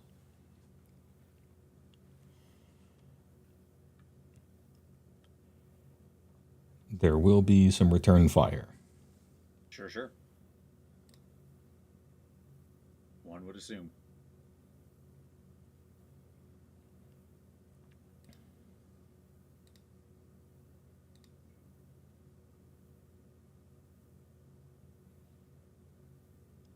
So there's a lot of pirates. Are we dodging or just accepting it? Because there's a lot of different shots. Yeah, it's so many different shots. There's no dodging. Also, this is a loner, you know? The Samus suit. Exactly. I say hit me. If you can hit me, you can hit me. I'm at whatever distance I'm at, moving whatever speed I'm at, and that's affecting their shot however you feel is appropriate. This would be engagement range, which is 51 feet to 500 feet. Yes. Sounds about right to me. Which is no bonuses or penalties. However, you are moving. And the game actually cares about exactly how fast you're moving. If I want to bog everything down and completely stop the flow of the combat, I'm going to say 100. Sounds good. 100 Alright. MD, is that what I'm getting hit for? No, I'm calculating the speed that you're going to see what kind of ranged penalties. Yeah, sure. Because Yeah, that's 'Cause of probably course. pretty reasonable. Let's see, it's actual, like, cruising flying speed. because you got people Yeah. hanging off of you, probably not Exactly. any I'm not gonna faster. Go, like, I'm not going to be like, and we're not going that far. 100's perfectly reasonable. Yeah.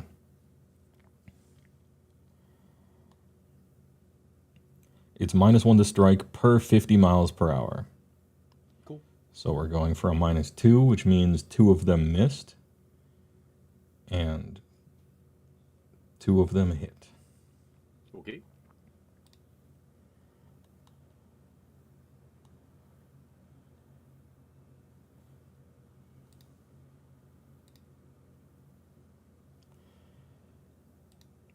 So that's 40 MD. Sounds good. But this is special bullshit, okay? Okay. TW shock rifles, they have an 88% knockdown chance. Okay. 50% if you're big. And big is, I believe, defined as power armor and up. Okay. Now, if you have a maintain balance thing, which no one ever remembers or cares about, you do get a bonus to this. Oh God, isn't that in the It's your it's martial a arts styles, right? if you have gymnastics, some martial arts styles give it. I do have gymnastics. Look, you have to learn to love. You have to like this. You know, it's Yeah. fun. It's cool. It is. One moment. Hold, please.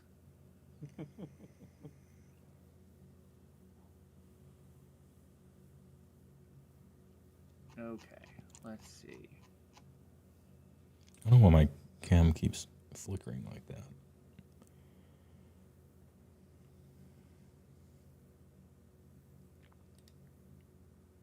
Horsemanship, no. Mechanical, medical, I'm almost there. No problem. These are live, and for a realistic representation of rifts, we're going to be opening books and looking through it, and then laughing when we read descriptions. That's part of the fun. There you go. Yes, sense of balance. There you go. Okay, cool. 50% plus 3% per level. Okay, sounds good. All right, you guys are level 2. Mm-hmm. So 21%, which I will be taking as a reduction in the chance straight up of the knockdown happening. No, 50 plus 3% per level. Oh, okay. 50 All right. plus 3%. So 56%. Well, that ruins my plan because that makes it 0%. Which maybe you deserve because you have a very high maintained balance, you know?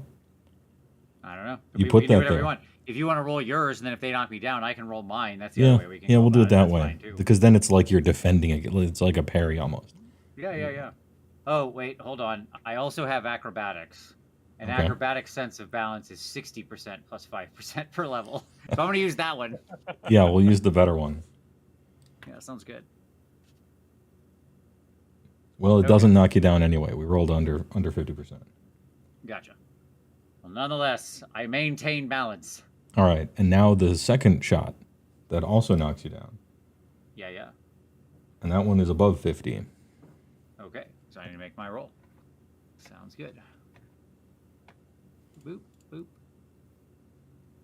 That would be a 45. Success. Below 70%. The funny part is there's potentially so much rolling here because you are flying, and if you fail a knockdown, maintain balance when you're flying, now we start with the pilot checks. Yeah, exactly. It's an infinite tree, Failure checks. the web of rolling.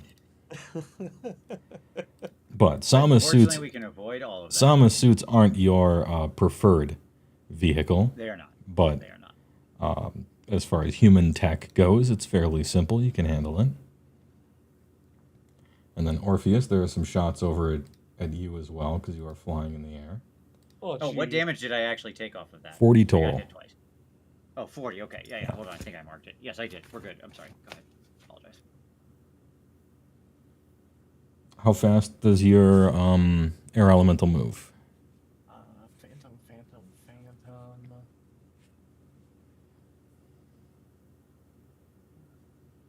45 miles per hour. 45 exactly. Oh, it's -1 to hit per 50, so Ooh. no penalties. It's 72 kilometers. Does that help? Oh, hold on, let me convert it to bullets per McDonald's fries.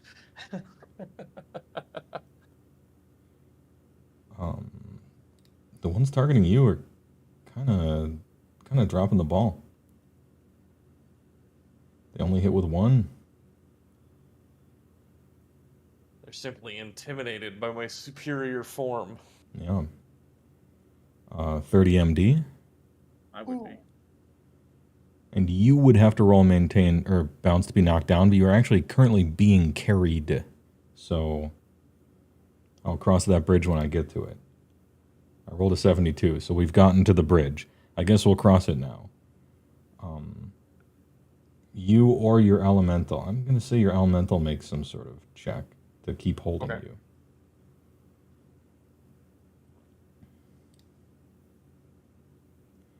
And I just rolled a D100 and got a 22. So whatever skill I would have had to get, he probably passes. And we can move on. I see. That's the way to do it in Rifts. Just roll and then figure it out if you have to. Works for me. He's very strong, if that helps. Oh, yeah, he's an elemental. He supernatural strength almost certainly, and yeah, very strong. Kind of invisible. A whole bunch of pirates are shooting up at Jupes as well, and some hit and some don't, but he has the Psi shield up, taking the blasts for him. None of them are doing called shot to get around the barrier.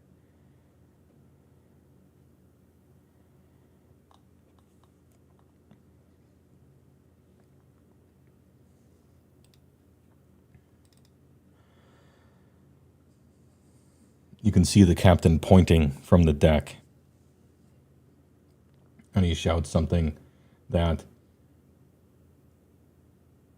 It's a strange voice, but it's also the voice of kind of a loudspeaker behind a hollow mask sort of sound. And he points with 3 of his arms at each of the flying people. And the other hands are all doing stuff. Bring them down.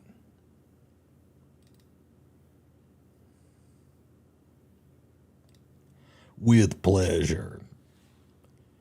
Or whatever generic ass second in command bad guy thing you might say. Warrant Officer Lockjaw McGraw. Grackled-tooth gunfighter. He wheels over with what looks like something that's supposed to be mounted on vehicles. And it sounds like one of those huge Star Wars blasters. And he lets loose a triple blast with a Starfire pulse cannon at you guys flying in the air. Good. Sort of a sweeping... I may take back my previous thing I said about dodging against this. A sweeping burst fire, you might say.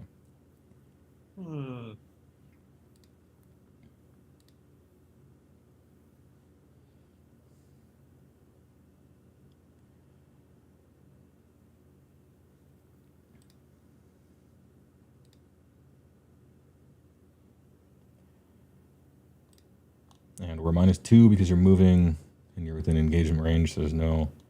What's there? We're not doing a called shot. We're not doing it aimed. Another penalty for burst. Okay, 20 on Farzan.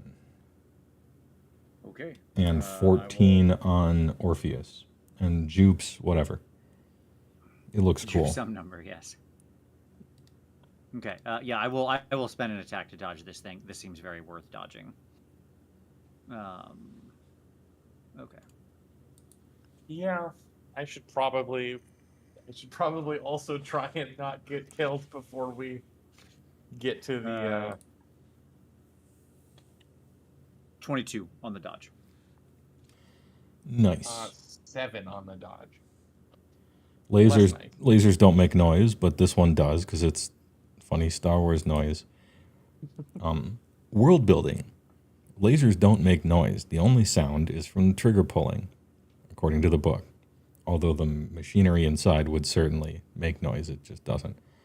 But popular among mercenaries, people like the noise. And so companies will add like sounds to them, and those actually sell better. And this is canon in Rift's Earth.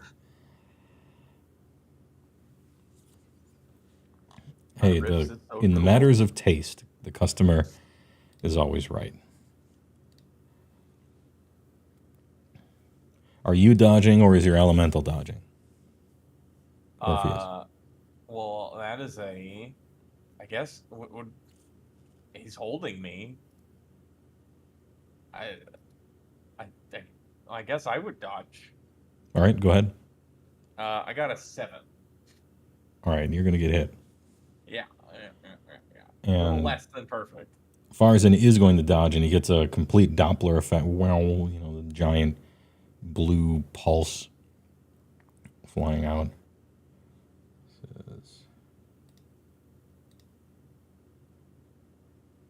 Oh, what kind of spells did you have up before this? You probably have them written down and everything, right? Yeah, I've got my heart encircled by chains, so invulnerable armor, phantom, fighting spirit, 3 eyes.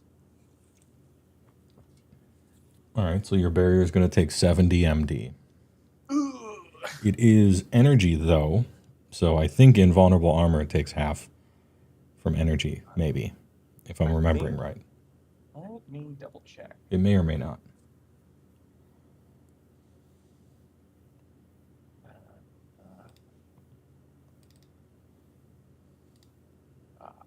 Invulnerable armor might, but this specifically coming from my tattoo does not. Okay, no problem. In that case, 70. Damn.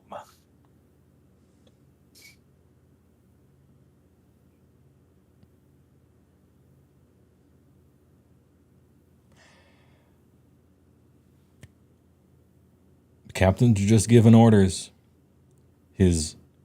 2 of his 4 real arms are just crossed in front of his chest. The other 2 of his 4 real arms are at his waist. He's surveying the scene and shouting out orders to all those other pirates for the rest of the battle. He doesn't seem to have any ranged weapons on him. He seems to be a melee guy, this captain.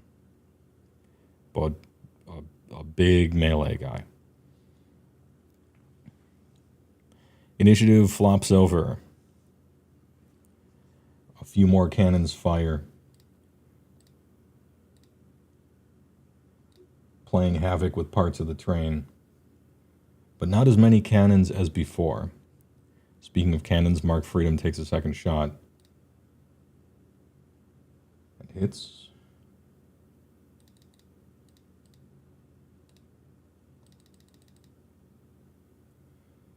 Another 200 MD blasting cannons away. Explosions inside the galley.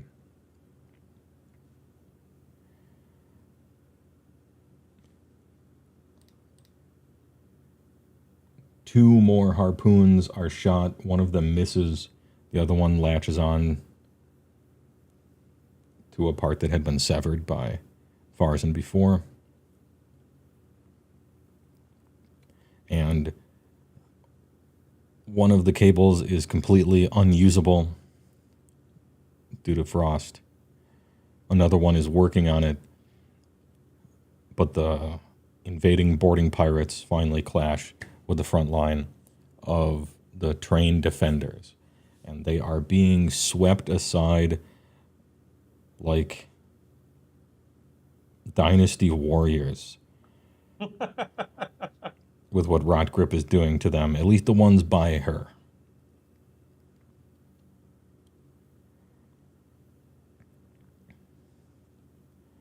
Leyline Walker finishes casting his spell, and lightning starts striking. It hits one of the cables and electrocutes a bunch of pirates trying to cross. And he begins casting a second spell. Not that you would be paying attention, Orpheus, but it looks like it's negate magic. This rat is clever. Roll a lore magic, Orpheus. And do.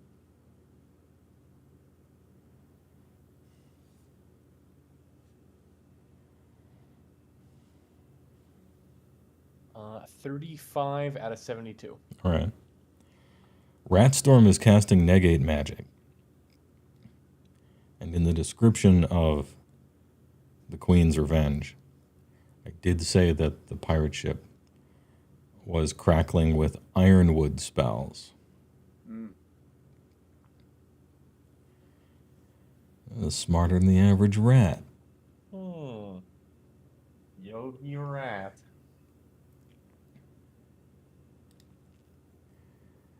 Gunslingers land on deck and start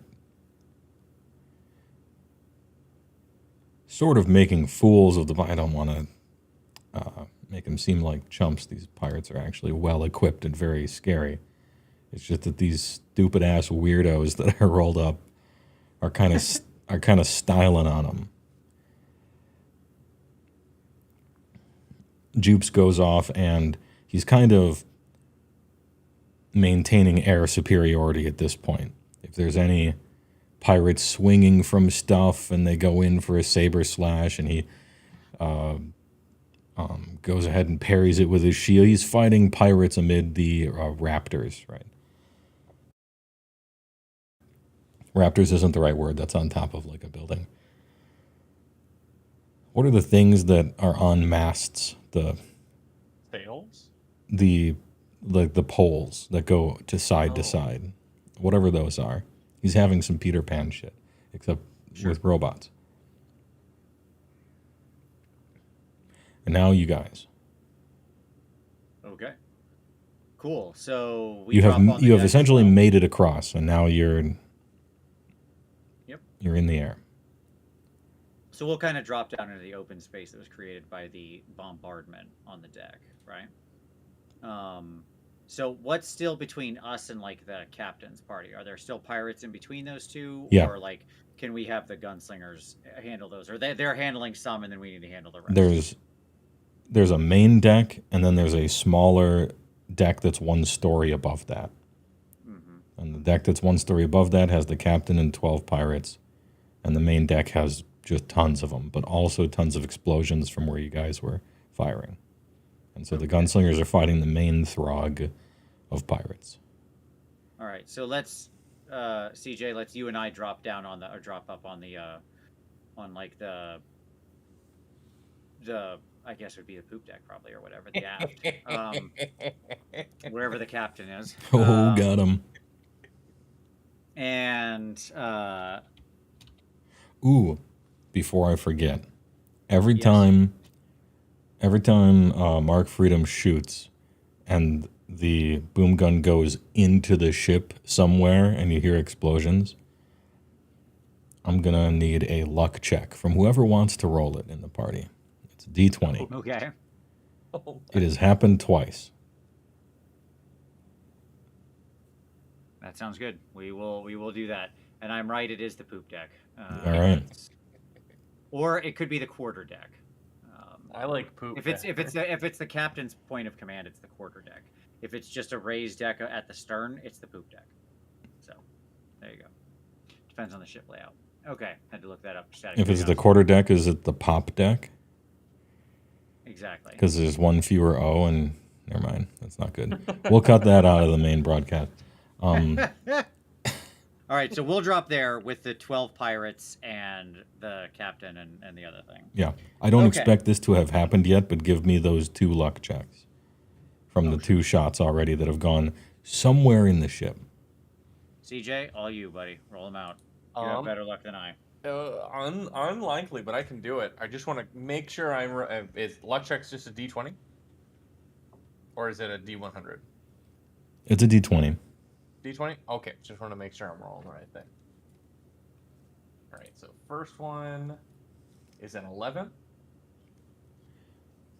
Second one is also an 11. All right, no problem. Nothing could possibly go wrong. As long as it's not another whale, I think we're fine. Whale. Well, we'll see about that. Whale, whale, whale. Okay. Anyway, you yeah, land. yes, indeed. We drop in. Okay. Hey. Hello, everyone. Good afternoon. I regret to inform you that we're going to be pirating your ship instead of the other way around. And then let's just... How much space is on this quarter deck? About the size What of are we Mortal dealing with here Kombat 1, the area-wise? movie arena. Okay. How Got it. specific? Got it down to the inch, yeah. I need to look at what is the explosive area on on missiles. A mini missile. So in Rifts, a lot of the explosion radii are crunched. They're for no real reason. As far I looked it up, and it's like it's just after the nuclear fallout of the apocalypse, the explosions are just smaller. Maybe it's magic, maybe it's not. I don't know. But so mini missiles are probably they're- like 5 feet, 10 feet at most, maybe 20. Yeah, I don't think they're huge. It's in the- Almost it's in the end, nothing right? does AOE damage in this game. Yeah. They're like at the very end of the book, right? How big they are? Yeah, the missile table. I think I have a missile table. I know there's a missile table in Here we the go. You CS got it. section of the GM guide. I don't know where it is in any of the other books. I think I have one in my house rules doc. There you go. Got it. Missiles. Yeah, right. Missile table. Here we go. Mini missiles. Micro missile. Heated missile. 15 feet is the blast radius. All right. Okay, cool. Foot dive. Great. So I assume there's more than 15 feet in between us Yeah. and them. Like Mhm. I didn't land that close. So, but they're all kind of in, I would assume, a 30-foot radius or somewhere up there. Although that this group of morons. Yeah, we were in number Uh, 2 close range, which is 11 feet to 50 feet, and we're pushing the outer realm of that, so Yeah, a little sounds under good. 50. We're just gonna go ahead and drop 4 hot ones right on that deck. Try to clear out the rest of these pirates. That seems like a good way to go. All right. Let's roll that out. At close range, they're at -5 to dodge,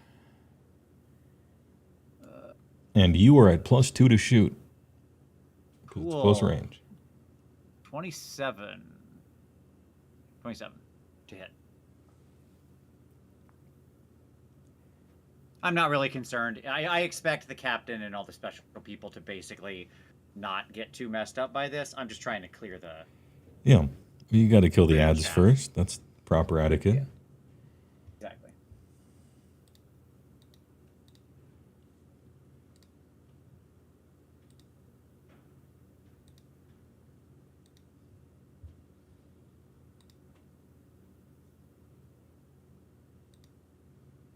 All right, give me some damage. Sounds good. Let's roll it up. Was this a volley of 4? Yes. Right. Yes. That would be 150 mega damage. Oh my god.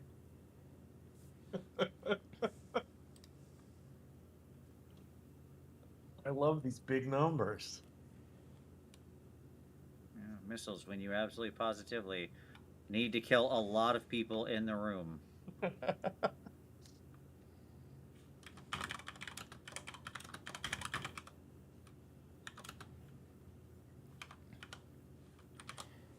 Five pirates are blown to smithereens.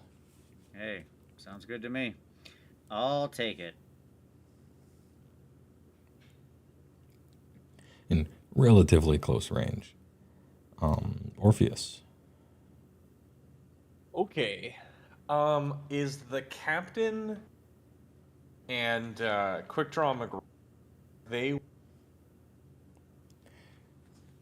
a Pirate minions are between them and you.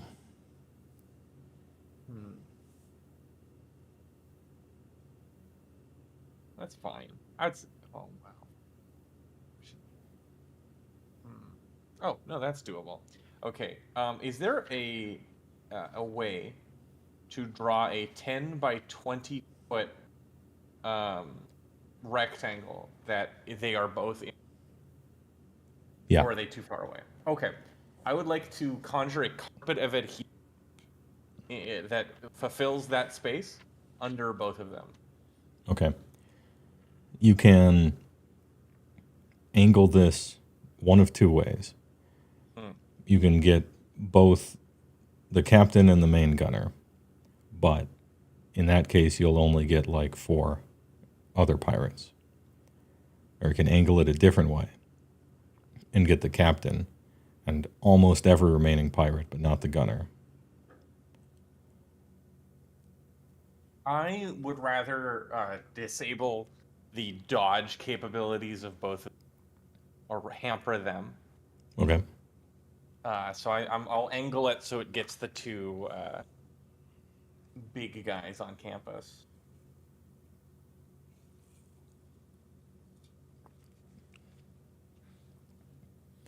All right.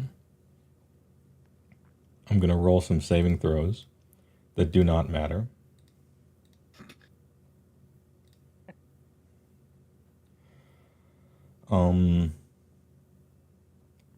The captain doesn't pass his saving throw. Everyone else succeeds at their saving throw. They're all trapped for an amount of time. Yes. That The won't captain- matter. Matters not at all. The captain is stuck for 20 rounds. The rest of them are 2d6 rounds. Okay. Thank God they made their save. They could have been in trouble. Yeah, they could have been in real trouble. God, Rifts is cool. I believe that's us, my dog. Yes, that is it.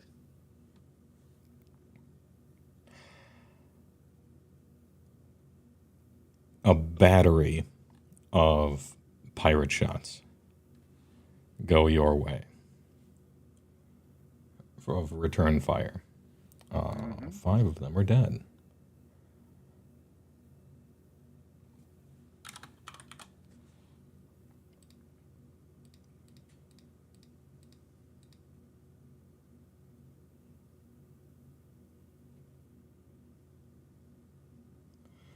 Shall I just tell you damage?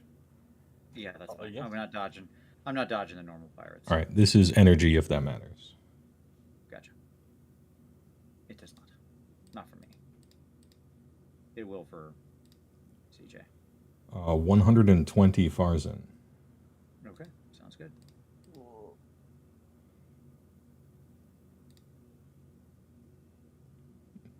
80 Orpheus.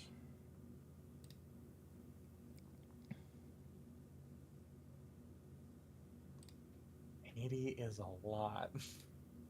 It's a lot of guys shooting yeah, you're fighting like a squad, and they're just unleashing, right? They're all shooting. Yep, that's why we got to reduce numbers quickly. Yep. Yeah.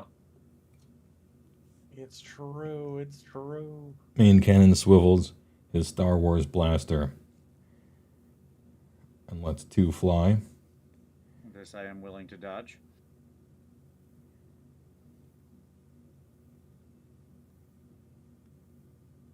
Got a 19. Okay. I'm neg 5 at this range. Is that right? You are neg 5 at this range. Okay. I got a 26. Oh my. These are dodge rolls I didn't even think were possible. Hey, remember your stats, kids. You want your elemental to try to do something about this? Yeah, that. Or do you want to maintain his life? His life is expendable in the service of my life. He's starting to believe. He's starting to become a real wizard. I'll just make another one. Yeah. I'll just make another. Once again, Farzan dodges out of the way of the blue energy blast, and your elemental takes 90 MD. It doesn't have a face, but he takes it to the face. He takes it to the face and then disintegrates into air. Oh my god. Your sacrifice will be remembered by somebody, but not me. It will be briefly noted.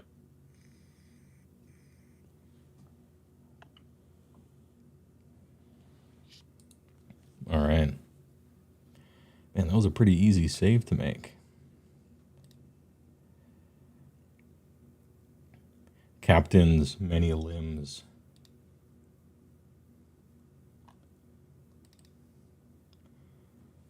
Pull out his 6 blades. Jesus.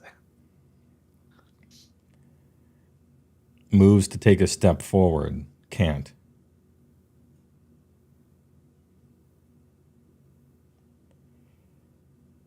You hear behind a, like, oxygen mask helmet loudspeaker thing. Magic.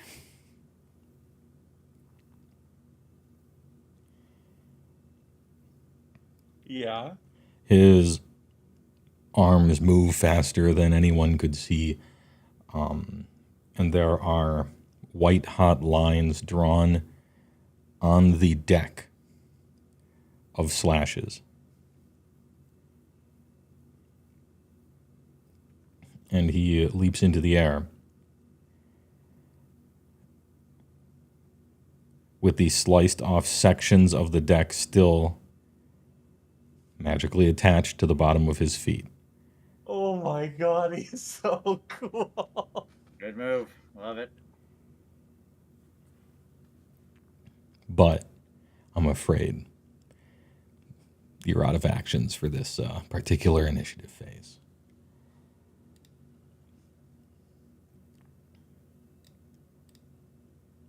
Next up.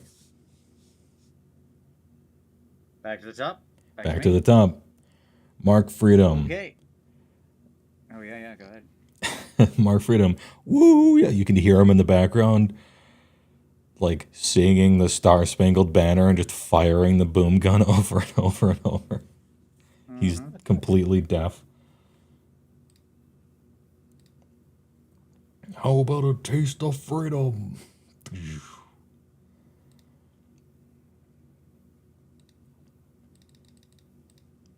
He has almost destroyed all 20 of these fucking cannons, by the way. He's that good. They take 240 MD. All right. Explosions and random stuff in the bowels of the pirate ship. Green flame mixed with red flame. Give me a D20. Oh, hit the explosives. I want him to hit the magical ammunition so badly. Please, please, please, please, please.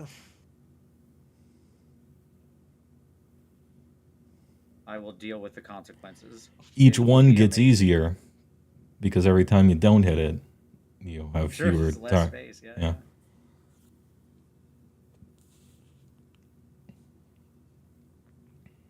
All right, did you want to roll it, or did you want me to roll it again? No, you roll it, buddy. D20, you did the ones already. 6. Is this the third one or the fourth one? This is the third one.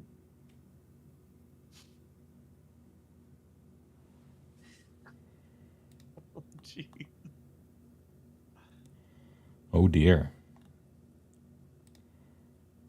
Okay, well, I assure you, this guy's really cool, and it would have been a really cool fight. Mhm. But D100. CJ, all you. Oh, he 44. Okay, below 50.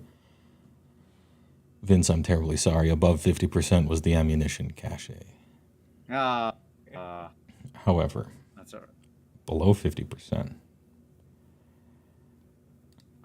Was a different ammunition cache, though. Kinda. Meanwhile, elsewhere, deep in the bowels of the ship, Engine Master Chogurtho, a Chinese pig demon from Geofront, Yeah, sure. with his iron rake, is raking a big floor area where the floor is made entirely out of hot coals. And he's raking and shoveling this into an engine very similar to the type of engine that is in a TW Iron Horse. Ah, And as you okay. recall, as you maybe somebody got recall, out. as you may recall, the engine of a TW Iron Horse contains, I think it's a D6 or something, 3 fire elementals. And it is siphoning their PPE energy off to power the thing. Yup. Plus a Balor demon. Yep. Uh-huh. Uh-huh. And so the engine is struck.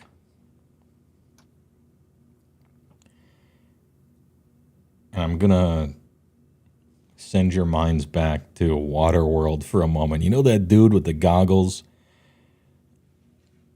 Oh, yeah. Sailing in the little tiny ship. He's like, oh, thank God. Yeah. That's him. That's Chogurtho. And there is a violent explosion, and the doors, the magically sealed doors with pieces of paper on them with the Japanese stuff written on it, the seals are broken. And they're not minor, I believe. Broken. After 4,000 years, I'm free. Yeah. 3 fire elementals are released, and these aren't minor. I believe they're lesser. Oh God. So they're in the like 6,000 MD range Yeah. for quote unquote lesser. And a Balor demon explode out of here. There's the rolling flames through innards of the ship kind of stuff, pirates, running away, everything like that. And the elementals are just leaving. Like they don't care. They have a different sort of intelligence. They just would like to leave now. And so they just start moving in such a way that melts them through walls and floors at an angle to get out in the straightest line possible. The Balor demon, though, has a bone to pick with the man who put him in here. And folds his wings kind of above his head like a vampire squid and is spinning and flying straight upward through one floor, through the next floor, and the next floor until he bursts out of the top of the ship. And in a final twist, the wings expand out, and there he is. Yeah, like Chernobog or whatever. Yeah. Black Cauldron.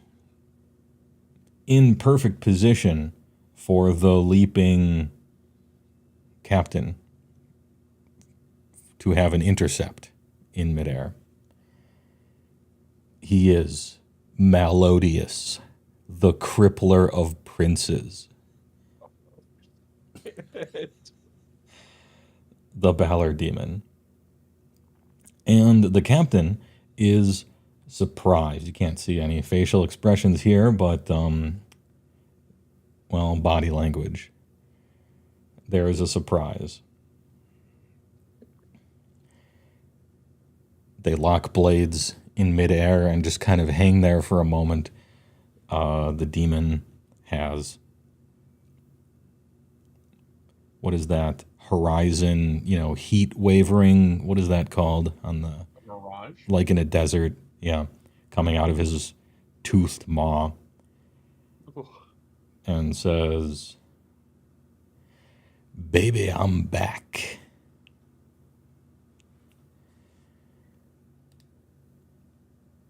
Did they lock up the guy from the Buffy musical episode?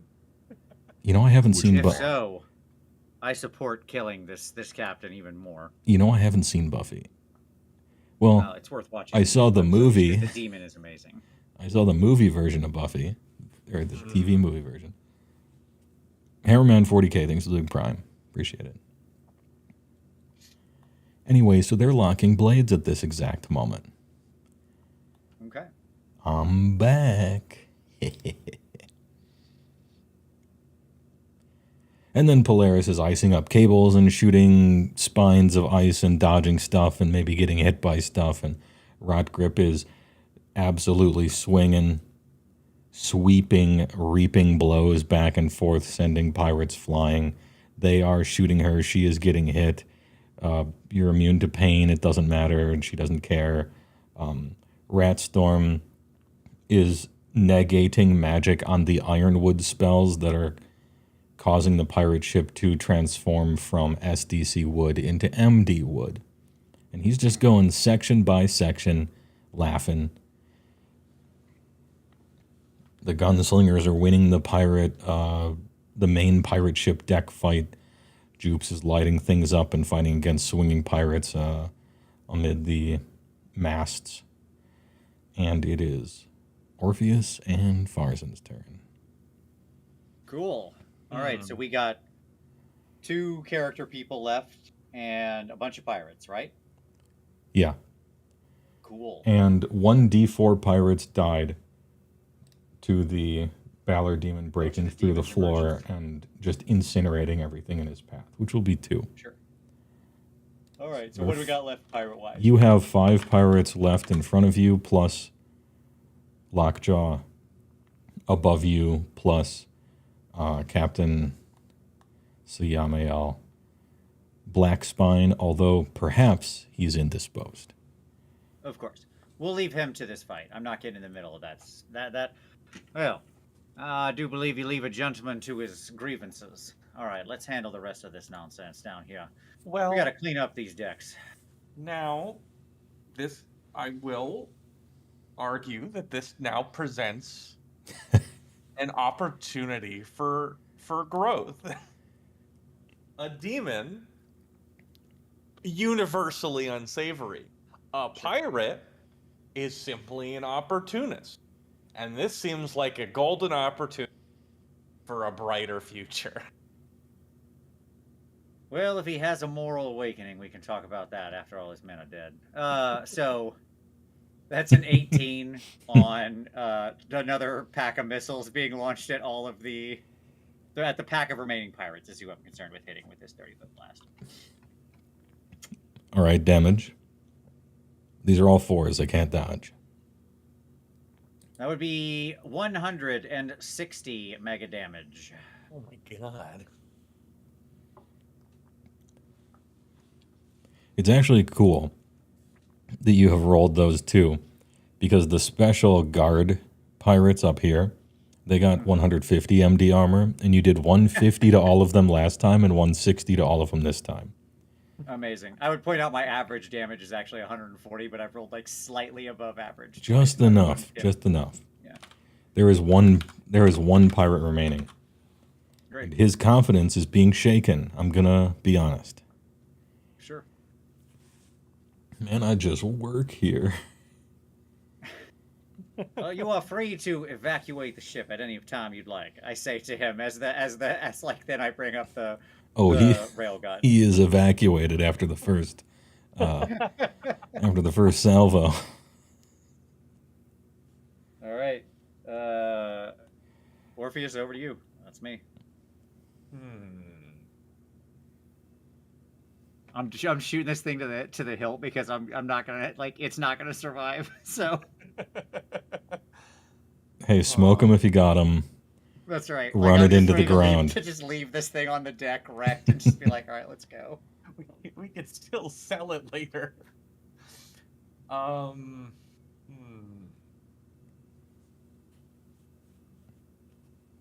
This Lockjaw, he's still around. Would I know, or could I make a check now that I'm aware of the world that I live in? Sure. To see if I would know that things that look like big old lizard men who love to hang around and rip cigars like they're nobody's business, Mhm. are they fairly resistant to the wiles of mysticism innately? Yeah. Yes, they are, or yes, I can make a check for that. This would. Do you have Lord DB, which is actually a skill? Yeah, It's a really good one. skill, and it is not a skill that I have. Okay. That's a. I know you have a lot of skills. That would be a nice one to pick up Yeah, after It the is a next good one. level. It's frequently useful. It's on my list for level 3 when we get more skills. All right. Well, he's fucking huge, It's fucking so there is huge. that. Yeah. Also, he passed the save on carpet of adhesion. Not that that says anything. It's a 1 data point, but he did do that. Did do that.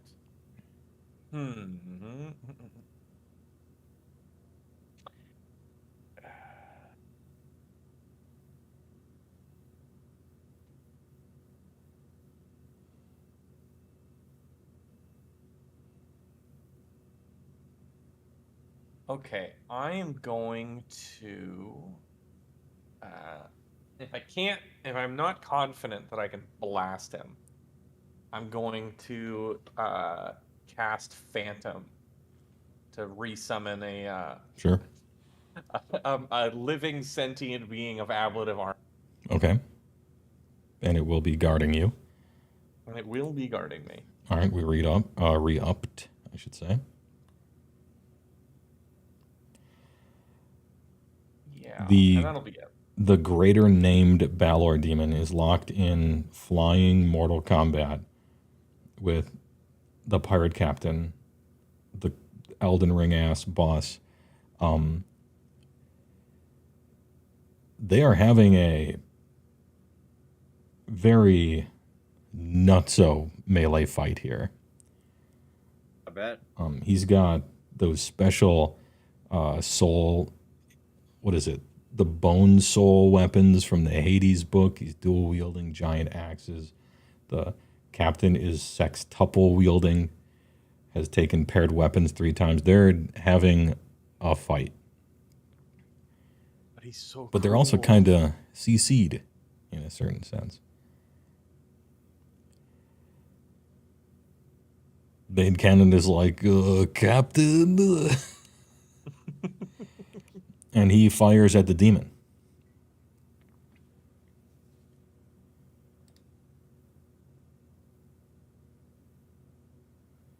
And the demon parries the energy blast. Oh no. Oh.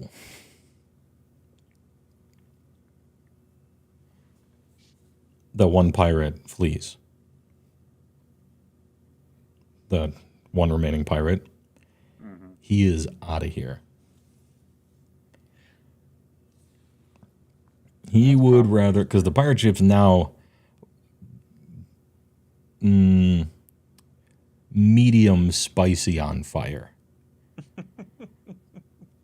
Because those elementals are just walking in straight lines through walls and stuff to get out. Right. There was the demon that went straight up. Other things are on fire inside of it as well. It's almost like it's kind of being pulled by the train at this point a little bit.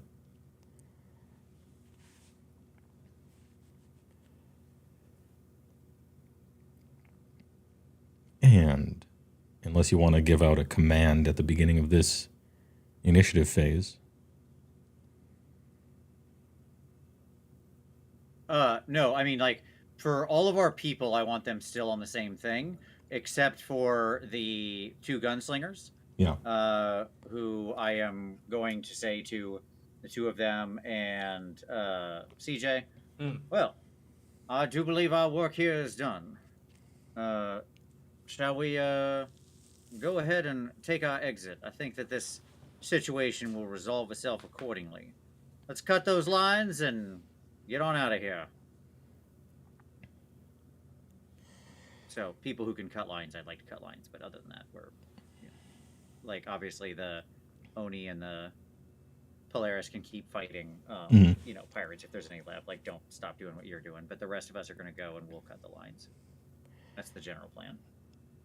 Especially now that Lockjaw's focused in on the demon or whatever to try to save the captain. Washington tips his cap at you and just walks towards the railing, shoots some pirate behind his back, bouncing off some piece of metal somewhere without even looking, and leaps over to a line.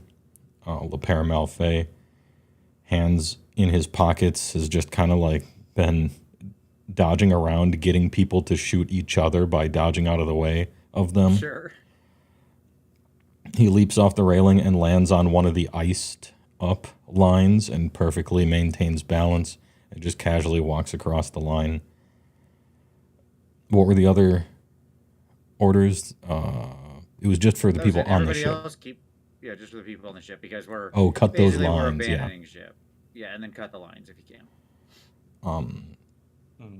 Rotgrip grabs 2 of the harpoons, like the old Hercules movie, where he's connected with the chains and the pillars, and just pushes both of them off, tearing them out of the train.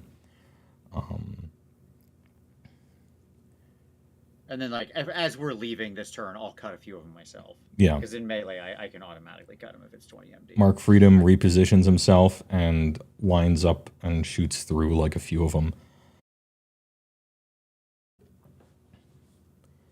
The lines are cut. The pirate ship has lost power, essentially, because the engine exploded. And so it's slowing down, and it's going down. On fire, elementals swirling around, pirates jumping off, trailing lines and metal wires and everything. The demon is fighting against the captain. They're up near the giant sail with the skull and crossbones, which itself is on fire. And it makes landfall, and there's a giant wave of sand and dirt and soot that almost fully obscures your view of the crash. And everyone has made it back on the other side. The train has taken a lot of damage, but it is still up. It's still, I hesitate to say good, it is operational. I'll take it at this point.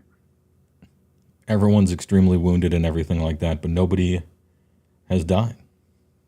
Well, aside from TC Man, but that was at the very beginning. When the pirate ship goes down, Hanya, woo, she's on your back. Yep. Woo, let's go. She got turned around during the fight and decided that all this was awesome, actually. And so it was a mixture of emotions she went through. And she's like clapping.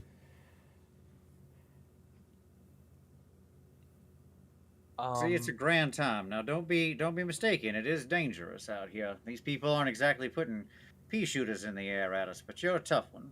As long as you keep your head on your shoulders, you can get by just fine. Sometimes you just gotta get lucky and have a giant demon come out of the middle of a ship and kill your enemy. Things work out in your favor sometimes. It's not luck. It was exactly what we had planned. Yes. From the word go, the plan was to win.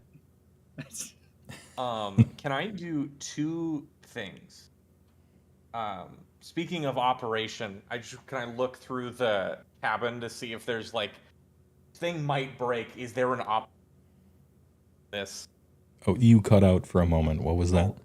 Dang, I thought I fixed that. This train is falling apart at the seams by the sound of it. Can I look around the cabin to see an operating manual or something? Sure. Yeah. If push comes to shove, fix it. Sure. There is. Perfect. There for sure is. And an operating manual like that, you could copy it. That's probably not in the archives. I would certainly do that. Technical writing is still technically writing. And then I would also like to, because I'm so good, I'm such a swell guy. Mm-hmm. I want to command my air elemental to go to the wreckage and just make sure that the captain by stuff. He was a bad dude, and I mean bad both ways. And he doesn't deserve to die if I can help it. Not that we're gonna stop leaving. Did you want the elemental to scout the area and come back to you? No. I don't need to know if he's alive or dead. I'm gonna that guy that you make sure he's not buried under. I know I have to be kind of literal. All right. With these alien intelligences. I don't need to know. I don't need him to come back. If he's going over there and you happen to find those swords just sitting about, I would love to have those come back. I'm just saying. Mm-hmm. Those look like they might be worth a penny. All right. You Actually, let the elemental go, mm-hmm. and it goes.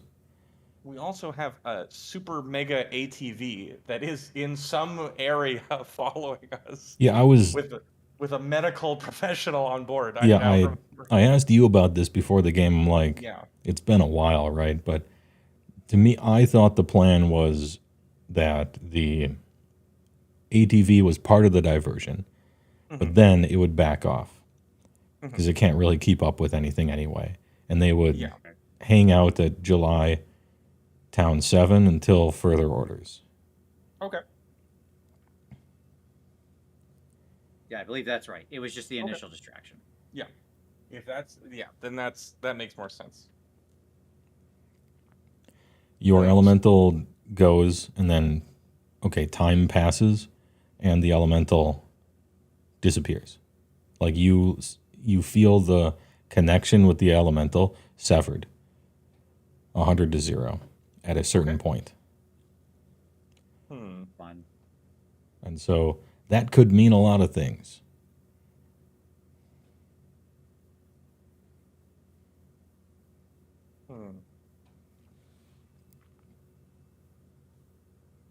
Okay. Everyone is, and this is including Wolfhound and Let Freedom Ring.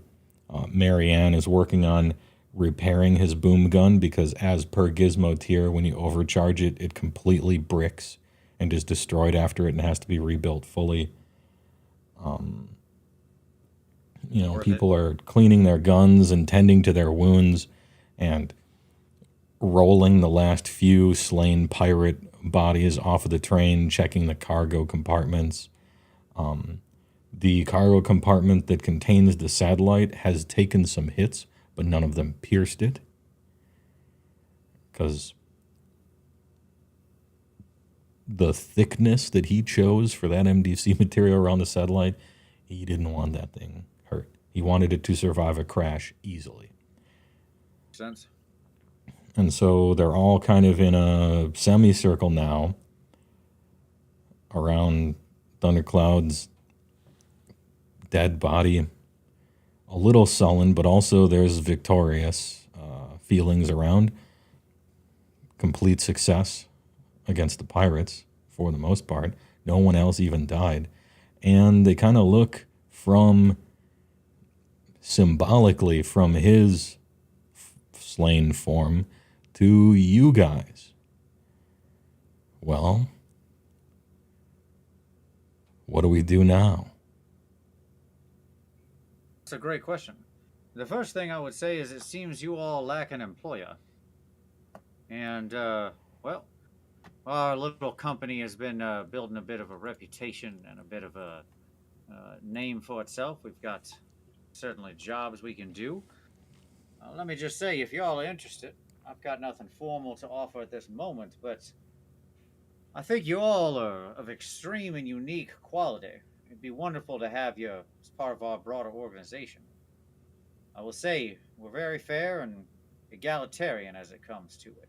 So, it's not really a top-down kind of thing. You're welcome to join if you like. We try to split the work and the rewards evenly. Kind of an all-for-one, one-for-all kind of situation, if you take my meaning.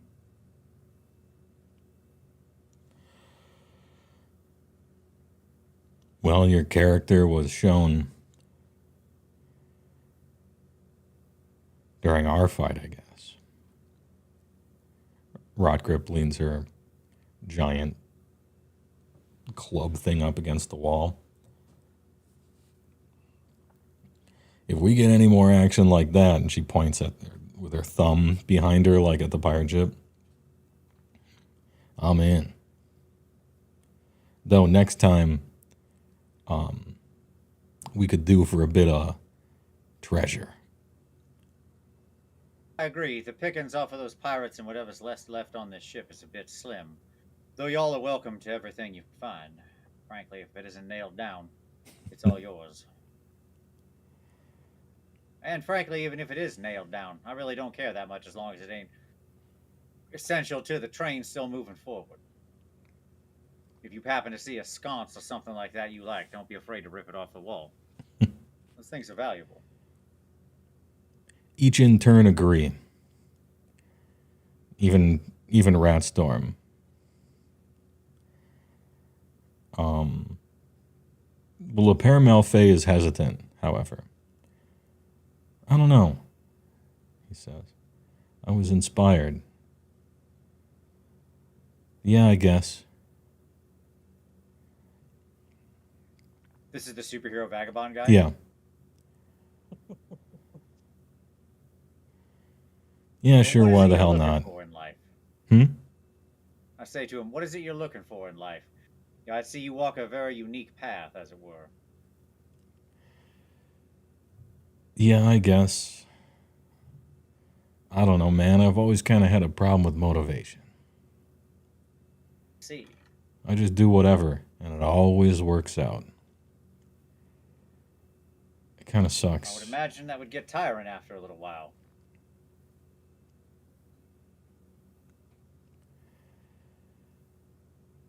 Yeah, I guess. You know, hey, sure, I'll follow. Why the hell not? There'll be plenty of opportunities to test your luck as we're going along. The cargo, the real cargo we've got here that we're taking, is going to be something that I would say pretty much everybody west of the eastern seaboard is interested in getting their hands on. So plenty of action will be incoming, that's for sure. Well, he says, and he looks at Thunderclone. Sometimes I wish I could spread my luck around. Maybe I'll work on it.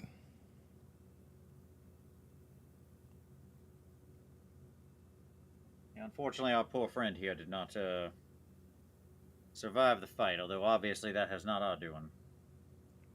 He had a good turn of heart. I think he would have made a good addition, but bad luck, I suppose.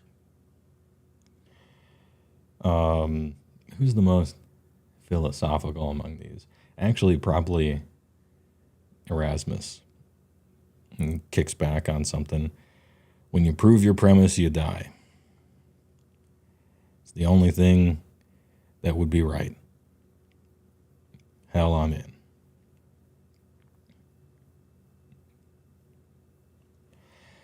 And the train... I suppose there's a logic to that. Is the train going towards the Gulf of Mexico or Lone Star or Repeater Town 7 or Florida. Yeah. Well, we have some ability to we can direct this now, right? Like we've got. Yeah, that's my question to you. Right now, it is set up to go to the Gulf of Mexico. Doesn't have to, Okay. but that's where it's going. That's where Thundercloud said he had stuff. A good place for it, he said, at least temporarily. Well, let's. I mean, Orpheus, my personal feeling is we should probably just let this play out. Go to wherever we're going, and we can use the communications capabilities either of the satellite or whatever he has there to get in touch with Jobman and figure out what our next steps are from there.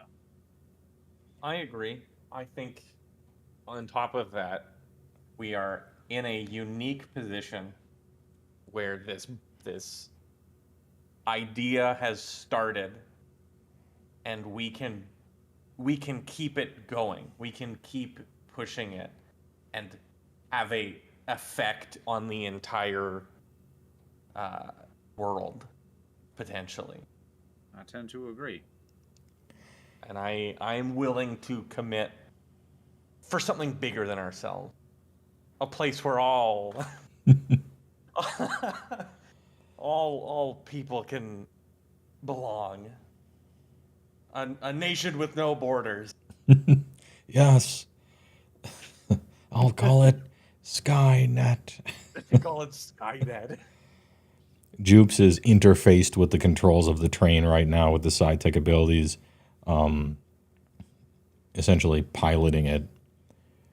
Farzan, can I get a make it so when we say the direction to the Gulf? Absolutely. Make it so. Mr. Jupes, make it so. Number 2, And the train Second star speeds on the off. right, straight on till morning. And the train speeds off towards the horizon, straight on till morning. All right, thanks for being here for adventure number 4. Oh, I had to cut a little bit out of this part right here because Jupes isn't here, and there's a backstory part ahead of it. But it was good to get back into it. And some nice, the first tactical team controlling stuff. You got NPCs to do stuff for you, a little battlefield things going on. man, who knew combat was such a mess? So hectic. Who could have seen that coming?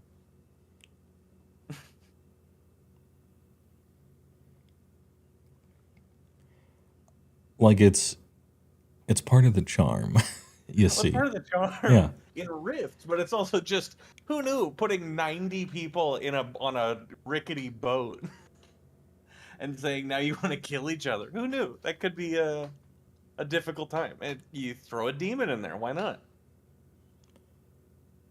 Yeah, that's real. That's in the I didn't make that part up. The TW Iron Horse trains, as per the book, really are in their engine. They have elementals and Balor demons chained up in there, siphoning their PPE to power it. Which is so sick, actually, because when they talk about the train, they're like, "Oh, it transports goods and materials." There's like train cars in there where rich ley line walker ladies with parasols are sipping tea and stuff, and then there's like a Balor demon inside the engine. It's so cool.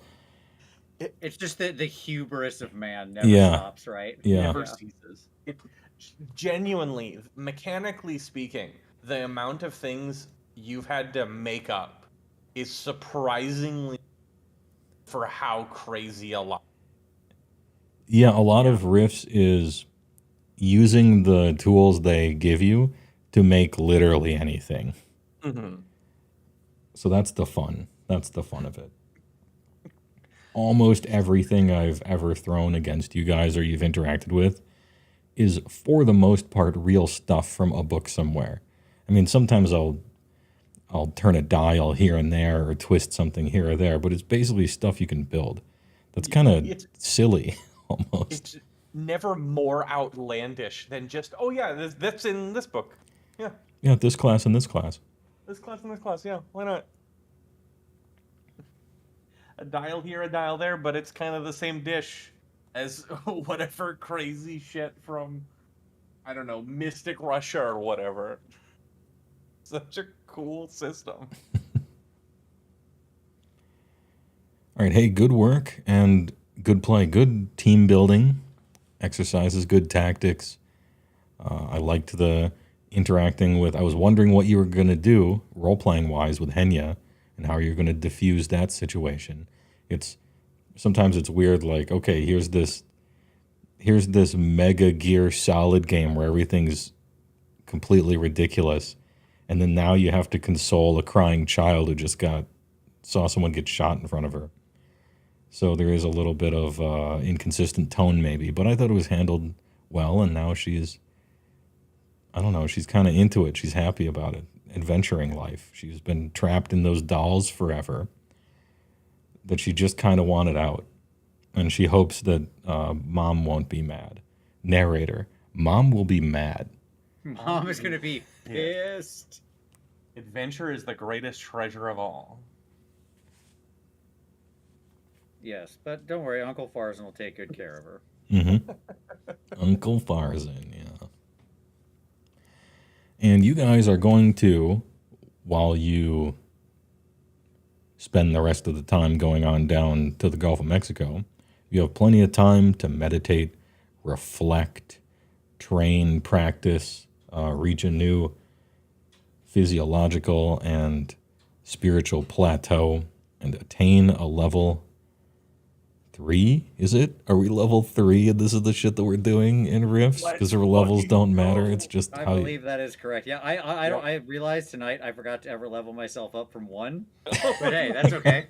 So it's just going to be a good time for me. I'll get a couple levels. Yeah. I believe we're at 3. If you used to be are, at 3, yeah. then you're at 4. We'll see. But I think you're at 3, though. I'm pretty We're sure. at 2, and now we're at 3. So feel free to join me on Discord at any point in the next 2 weeks for the 7-hour leveling up sequence. Yeah, the process. Okay, and not like, okay, D&D so I where look you're up just like, okay, hand to everybody level hand, up here and then I real quick. look up weapon proficiencies, and then also I could get wait, it's not just hand to hand, it's also pilot if it's okay, yeah. We're going to be paging through a book or two. I Yes. love Rifts. But that'll be fun. Anyway, chat, thanks for watching. No post-credit sequence this time. But don't worry. The We gotta long keep the ass secret of what actually happened with the captain and the demon. That's for a long ass something intro happened. cutscene elsewhere. Meanwhile, kind of. Yes. Now that Kodiak Johnson is what did I call him? Ursus Cod, the mega murder wraith. His story is done, and so who are we going to cut to over and over? Well, sort of a Arabian myth of the captain who fought the demon for 6 days and 6 nights or something like that. We'll see what happens with this one. The adventures of. Always have to cut away to something. Anyway, chat, thanks for watching. Thanks for the subs and the bits and the primes. I'll get this thing edited down to a cool, clean hour and a half or something when I get around to it. Thanks for watching. And tune in probably tomorrow for a Age of Sigmar stream. Surely news has happened, right? If not, I'll vote on the VTuber Awards. Hey, all right.